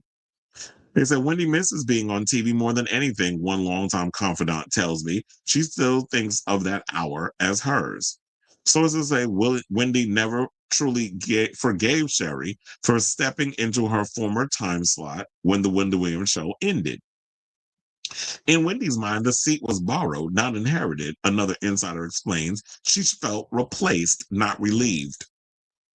The resentment ran so deep, I'm told, that Wendy flat out refused to even go near Chelsea Studios on West 26th Street, where Sherri tapes her show. Yeah, because they used to use the same studio. And that's like over there where my gym is. I told y'all that. They said around the corner, actually. So they said Wendy wouldn't drive down that block, a source said bluntly. It was too painful, too symbolic. Well, people would drive her because Wendy, in her condition, she can't drive no more. Now, with Sherri's show officially canceled, insiders say Wendy is quietly watching every headline. She thinks if Sherri couldn't keep it, maybe they'll come back to me, a friend says, but that's wishful thinking. Industry executives, however, are crystal clear. There is zero plan to bring Wendy back to daytime TV. The chapter is closed permanently. So Wendy thinks that she's going to be coming back, and here's the reality. No shade. I love you, Wendy. You know you are a mentor in my head. You are someone who has definitely inspired me to do all the things that I'm doing today with the celebrity news and gossip, the way I deliver my cadence and everything. That's all me. But the fact of the matter is, when you come from a place of authenticity and stuff, and just the reads and the roast and the gags, but you giving it the truth bombs, or whatever the case is, you've been basically a mentor in my head, among others, in regards of how I have shaped the way that I deliver the celebrity news and gossip. However, I love you dearly, but I don't think that mentally you are at a place that you once were. I don't think you were as sharp as you used to be. When you came in and went in and let have on these celebrities, you definitely were sharp as a whip. And I just don't feel like you have that ability anymore. You have way too many health issues. I don't think that networks can trust you, especially after what happened before, where you just stopped coming to work. You were secretly hiding liquor bottles up in the ceiling of your office. You were drinking and coming to work drunk and probably high. So you thought you was hiding the drug addiction like you did back in your radio days. You were able to do that when you were younger, because when you're younger, you're capable of being able to hide your situation. You was a little sloppy when you was over there on the Wendy Williams show. And I don't think that insurance companies and things of that nature are willing to take that risk. I also think that because you've been through so much, they don't feel like they can rely on you in that way. I feel like if you really want to make a comeback and do something, you might, if you feel like you want to get back into the whole space, the way that we take in TV shows and things of that nature, I feel like TV has changed so much.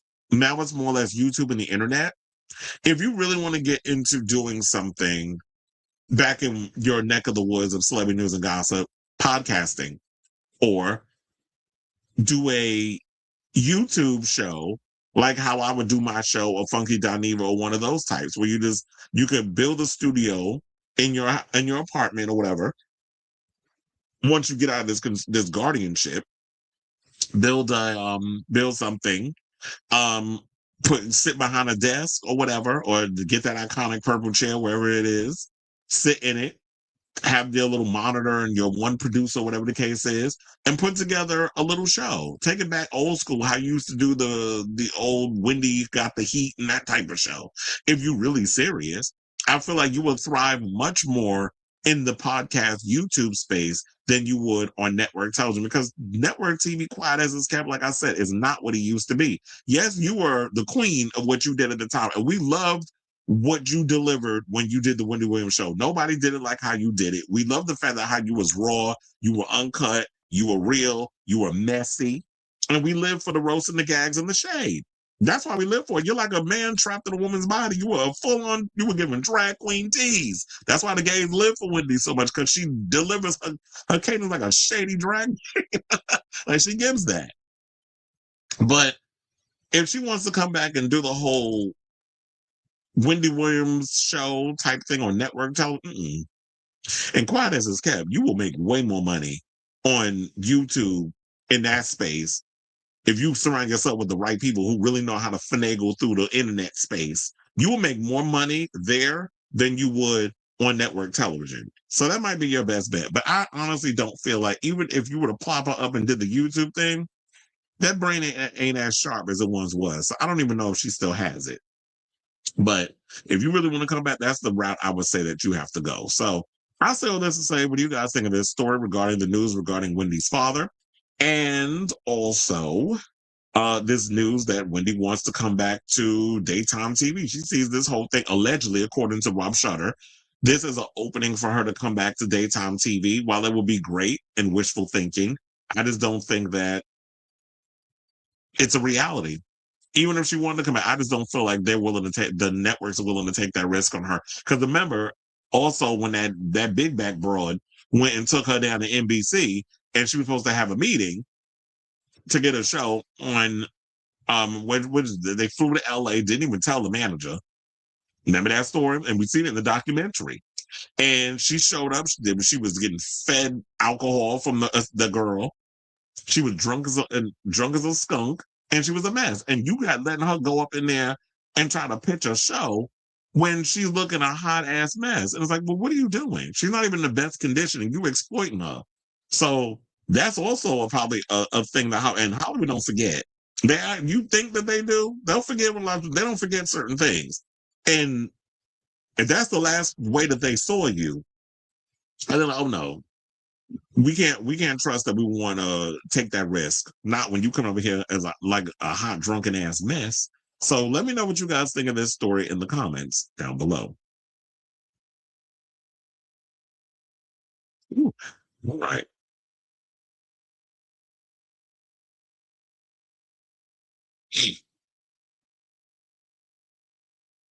Tomorrow's not promised, but there will be another dawn for us all. Mm-hmm. He said, I know this is a way off topic, but what was the last time you watched it? I've seen little clips and things, but I've never sat through the entire movie despite me owning Pennywise slippers. The last time I saw that movie was when it came out. I watched Welcome to Derry. I like Welcome to Derry, but the last time I saw the movie was back in 2017. When did the second part come out? Which I thought was the weakest. But to be honest, It Chapter 2 has always been the weakest part of the It franchise, via the book, the miniseries, and the movie. I've always preferred the part when they were kids, because that was more the impact. And I think that's what they understood when they did the It Welcome to Derry series. They knew to focus more on the kids. I mean, you can have your little side quests or whatever with all the other characters, but they knew the kids were where that was like the sweet spot for the Pennywise and that whole story. So yeah, that was the last time. But I've been meaning to want to sit and give it a rewatch, but then I'm like, okay, there's other things I could watch. So I really haven't gotten around to watching it. But I have thought about getting around watching it. He said Sherri is good on that show. While her ratings weren't epic, maybe she can have a Phoenix moment. And then they'll change their mind. Not It Wasn't It. I forgot about Welcome to Derry, and now I'm even more excited. I'm currently drawing Patrick Hofstetter. So that's why I asked such a random question, more random than Gaga Bunny. Yeah, that was random. As was Lady Gaga's performance with Bad Bunny. I got so caught up in this show, I forgot to do my regular schmegula. We down to our final 4. Well, now we down to our final 2 topics. So before we get to the final 2 topics of the evening, if you could please do me a solid if you have not already, hit that like button. If you're new to the channel, hit that subscribe button. Also be sure to smash the notification bell so that way you know when we go live with a brand new episode of Chris Avalon Unfiltered. We also have oh my God. We also have subscriptions and things that you can sign up for if you want to be a part of the show, memberships. So if you want to do that, definitely please do, because it definitely helps out. But if you don't want to sign up for a membership, you can also just hit the like and subscribe. It's free, and it definitely helps with the algorithm. So without further ado, let's get into this mess. We got the latest on Timothy Busfield, who's been indicted on them child abuse charges less than a month after his arrest. And y'all already heard that he was that they dumped that episode of Law and Order SVU that he was supposed to be on. Well, guess what? The episode is going to air, but they are actually reshooting his scenes with a new actor. And the new actor is none other than David Zayas, who y'all may not know the name, but I knew David Zayas ever since he was in Oz. That's when I first became aware of him. But he's best known as playing Angel Batista on Dexter. So he is going to be taking over the Timothy Busfield part on Law and Order SVU. I don't know if it's a multi-episode appearance, because I think his character, if I'm not mistaken, was a judge. But if it's a multi-episode situation, then it was like, yeah, it called for a recast. No, I don't know how they'll do the reshoot, but I hope it's not going to be they'll stick him in a green screen and just juxtapose his head in the situation, just reshoot the scenes.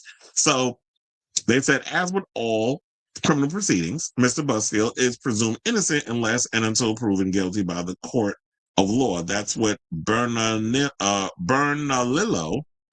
County District Attorney Sam Bregman said in a statement.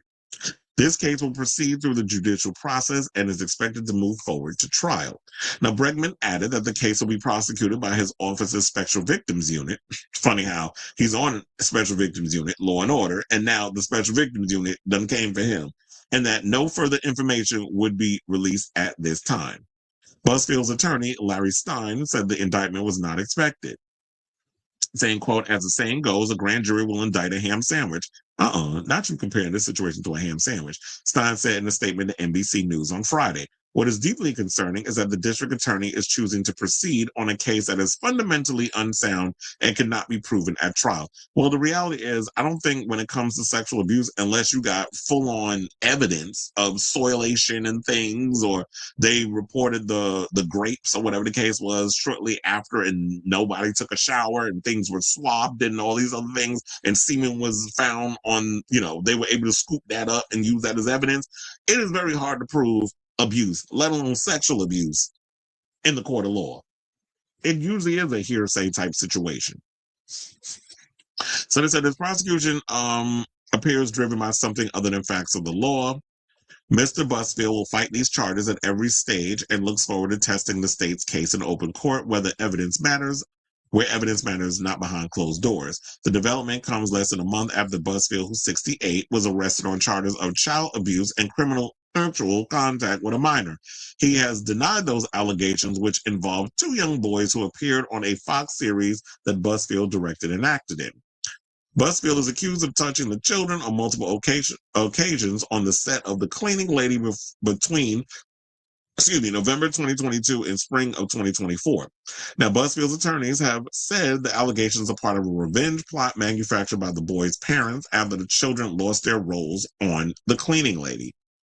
During a detention hearing last month, Bernalillo County Deputy District Attorney Savannah Brandenburg-Koch described the children's disclosures of alleged abuse to a therapist and doctor as specific, detailed, and not exaggerated.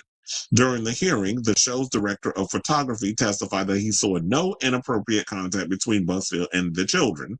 Busfield's lawyers cited an independent probe into the allegations commissioned by Warner Brothers, which co-produced the show, that found no evidence to corroborate the allegations. Brandenburg-Koch argued during the hearing that the abuse allegations were part of a pattern and cited past allegations of inappropriate touching and SA made against Busfield by other women and a teenager. And remember, they said there was something that happened where years ago that Busfield was accused of some abuse and the case was settled out of court or something or another. So it kind of is a little sketch, but my thing is, if you're being accused of something, the best way you can go about it is to just deal with it in a court of law and let the chips fall where they may at this point. So that's the latest so far. I'll definitely keep you abreast on this story as it develops. But in the meantime, I definitely want to hear from you. What do you guys think of this story? Whatever your thoughts are, let me know in the comments down below.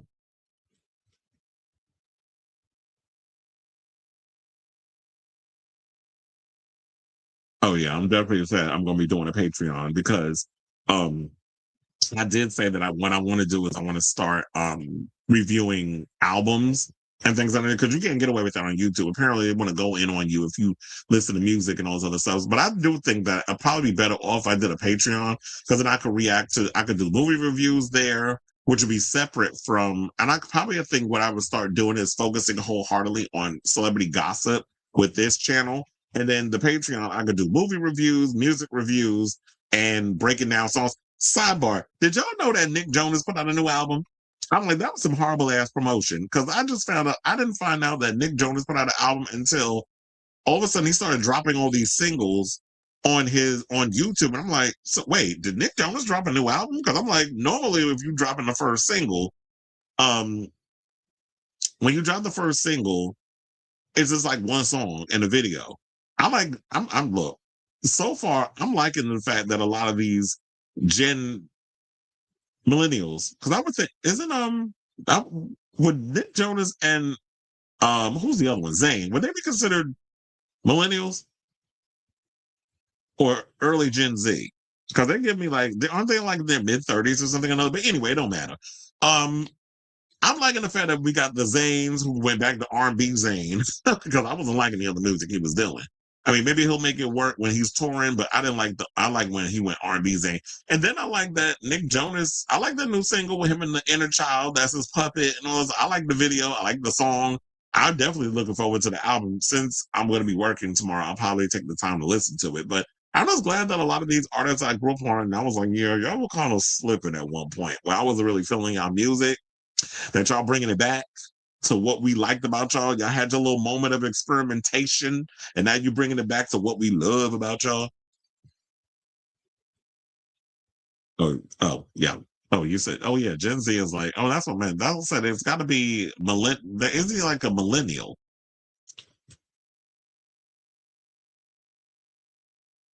So yeah. The only one I know is that's Gen Z is my goddaughter, who's, how old is she?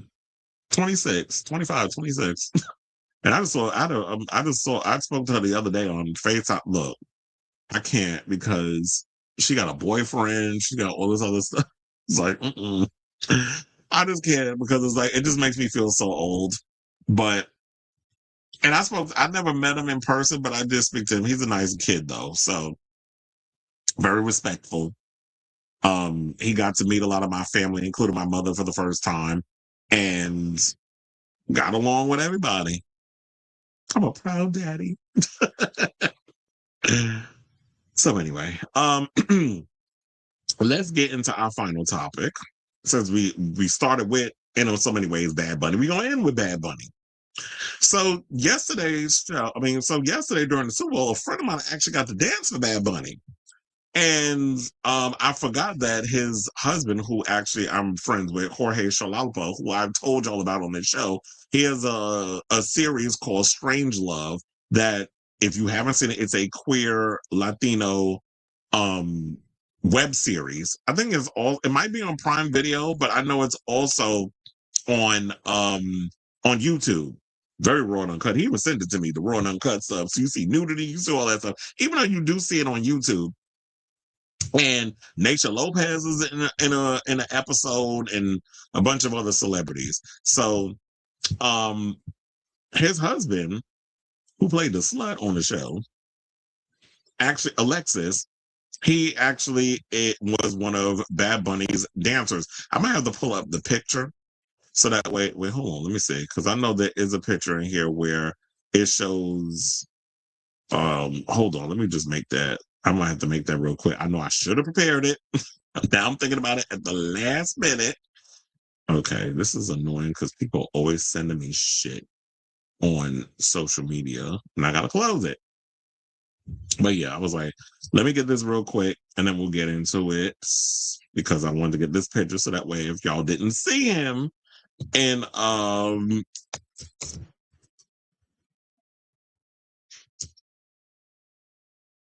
so yeah, this is what we gotta do in real time. I gotta do some actual editing and things of that nature. Okay, so I got it, and I'll bring it up in a second, but let's get through the article. So yeah, a friend of mine, Jorge, his husband, Alexis, appeared on, got to dance with Bad Bunny, among other people, but he got to be interviewed with Out magazine, and basically broke down how the whole audition process happened and his experience dancing with one of the biggest reggaeton artists on the planet. So Alexis Vasquez, a professional dancer and actor of Puerto Rican heritage, spoke with Out about being his being his experience. I think you meant his experience. Look, I'm about to proofread as I'm reading this. Like, please do your edits before y'all hit send. Anyway, Out about his experience as a backup dancer for Bad Bunny's 2026 Super Bowl halftime show performance, sharing behind-the-scenes details of the casting process, long waiting periods, and intense rehearsals. Now, Vasquez, an out homosexual man married to filmmaker Jorge Shalalpa, is best known for starring in Strange Love and dancing with huge stars like Tiana Taylor, El Alfa, and Deborah Cox. Now helping Bad Bunny make Super Bowl history can also be added to his credentials, and that is definitely a good look on him. That's funny enough. Jorge was the one I told that was nominated for a Queerty Award. He didn't even know it. A Queerty Award for his book. So that was the last time I spoke to him. But anyway, so Shalalpa, an Out 100 honoree and Vasquez's husband, shared a statement with Out that reads, "These last couple of weeks leading up to the Super Bowl were a roller coaster of emotions. Seeing my husband Alexis on the biggest stage in the world with the biggest artist in the world, it was hard to not be emotional. I am so proud of him. I'm proud of the show they put together because it really spoke to the Latino community as being united, powerful, and beautiful. I'm proud of him for accomplishing his dreams." And ain't nothing better than being in a relationship with somebody and they fully support and back what their significant other is doing. It's like Jorge's out here doing his thing with the filmmaking and so many other things, and you got Alexis out here doing his big one with, I'm an actor and I'm also a dancer. So Out goes and said, we'll go through the interview. So it said, congratulations on a fantastic performance. What was your experience auditioning for Bad Bunny's 2026 Super Bowl halftime show? Now hold on as I pull up the picture of where you can see him dancing in the background. See, there he is right there, dancing with a girl. Oh, speaking of which, one of the highlights in the moment I was going to say, besides seeing, Alexis, where they had the two boys grinding up on each other and in the car door. I was like, okay, Benito, I see what you up in here doing.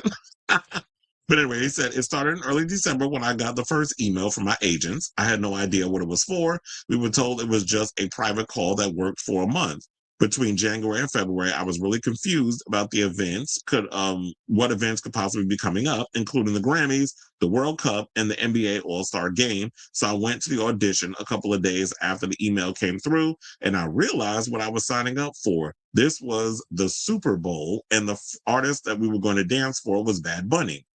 That's when it clicked. We did the first round after seeing over 200 dancers. We did day one, and then we waited a couple of days to see if we had a callback. About a week later, I got another email saying I got the callback. At that point, when I entered the room, there were fewer than 50 of us. So I was like, yeah, they went 200, started out, and then less than 50. He said it was a huge cut between the first audition and the second audition. I went in prepared and ready to give it my all, knowing that it was only up to me to book. So I did my best, and I left feeling very confident. And y'all already know when it comes to Benito, he's all about the confidence. So, and then it said, and then the holidays passed, and then Christmas passed, and then New Year's passed. It was just a waiting game of desperation. In early January, I got the final email saying, congratulations, you're booked for the Super Bowl. So then they asked, when did you first learn you were going to perform at a historic event like this? And he said, once he returned for rehearsals, I realized, okay, we're about to go do something serious for the Super Bowl. And we already knew Bad Bunny was performing at the Super Bowl. So a huge light bulb went off in my head. I was like, game on. And then they asked him how long was the rehearsal process. So he says, after receiving the confirmation email that I had booked the Super Bowl, I knew that our start date was January 19th. We would then keep going all the way through February 8th. We rehearsed pretty much every day. We only had one day off. It was a lot of work, many rehearsals, and a schedule of 6 to 8 hours every day, sometimes even more. It was a very in-depth process because there were so many moving parts, but it was a beautiful journey. But that's crazy. That was like, damn, y'all rehearsed from January 19th to February, but it takes a long time. I mean, yeah, Benito was putting together this show months in advance because he's got to come up with all the ideas and with him and his team of what they got to do. And then y'all got that long period of you're going to be rehearsing for almost a month up until the day. And so they said, did you guys interact with Benito during the rehearsal process?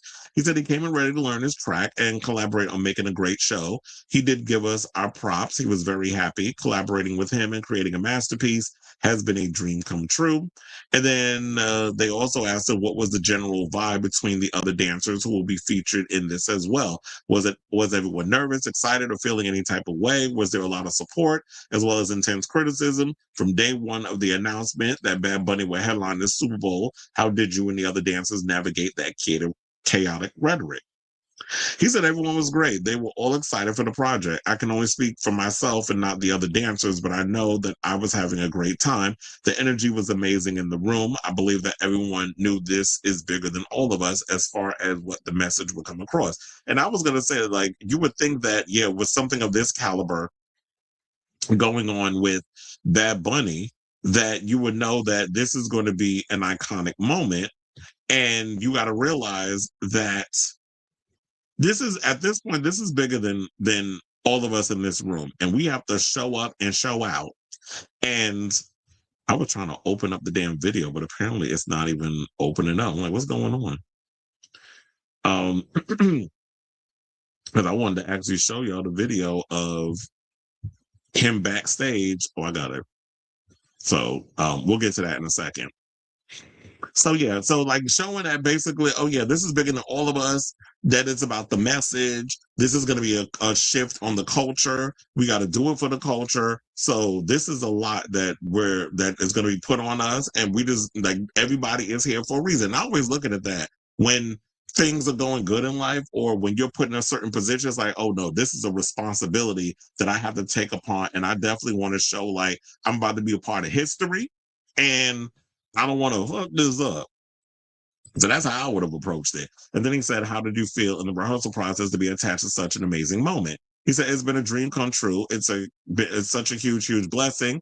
It was an opportunity and project that I don't take lightly with everything going on in the world right now. It feels humbling and an honor to be part of such a major project that will go down in history.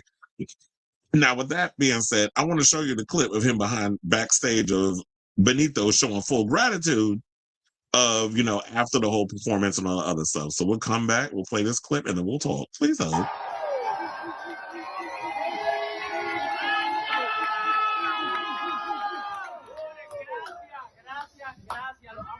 Gracias por esto. Yo espero que lo hayan disfrutado tanto como yo. Esto es por nosotros, por nuestra familia, nuestra cultura. Los quiero y los amo.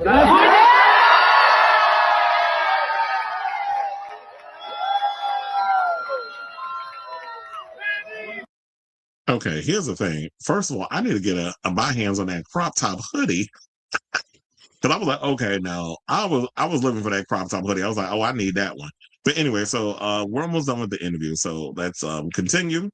He also said, what message do you hope the performance will send to general audiences watching the halftime show? He said, ultimately, the biggest message, as cliche as it sounds, was UNITY. UNITY as a unity. Man. Okay, let me stop. You're not going to go on with Queen Latifah. But he said, everyone coming together. They come together in every nation. They said there's so much separation in the world right now. So the biggest takeaway is that we're stronger together. Absolutely. We ain't stronger than yesterday, but we're stronger together if we actually come in. You know, I had to use the Britney Spears reference. If we realize that we have a lot more in common together than we do apart. So we need to come together and realize that we're better together than separated, which is what the oligarchs at the top want to keep us separated. They want us to keep fighting. So from a personal standpoint, what was it like to be featured in a performance that sent such a bold message? He said, it feels like alignment. I strongly believe in frequency, and when someone of Bad Bunny's caliber is in the same room working on the same project, it creates a powerful alignment. It's alignment, it's frequency, it's affirmation and confirmation that this was where you're supposed to be, no matter what your background is. Absolutely, because I truly believe like everything happens when it's supposed to happen. We all end up connected in certain ways when the time wants us to do it. Like we all wind up in these places, you know, for a reason. I don't believe in happy accidents. And then there was a video that his husband posted where hopefully it opens, because you know Instagram likes to play these damn games where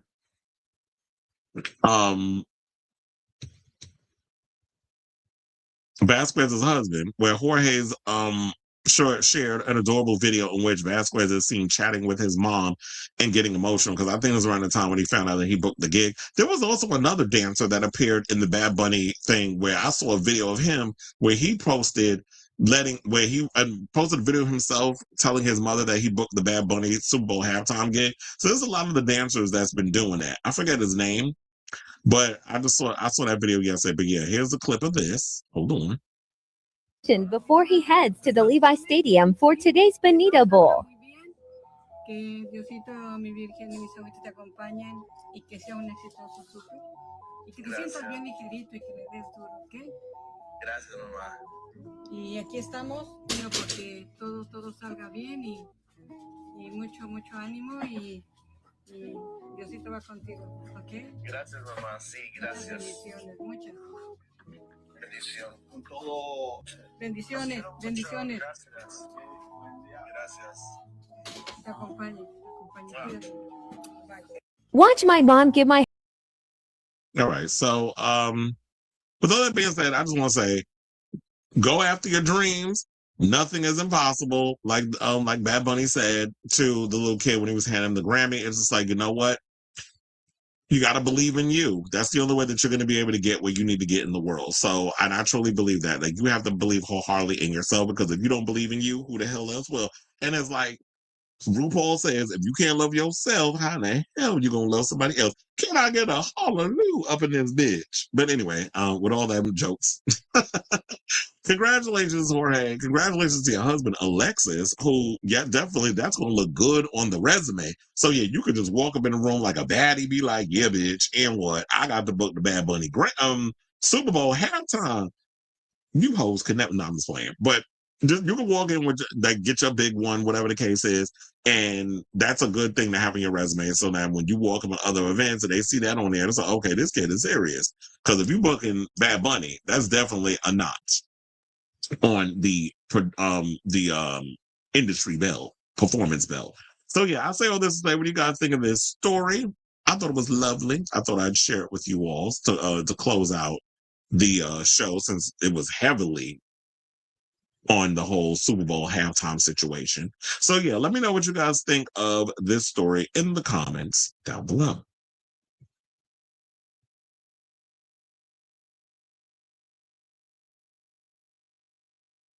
Please consider writing a book about how an introvert like you becomes such a social butterfly. You be knowing everybody.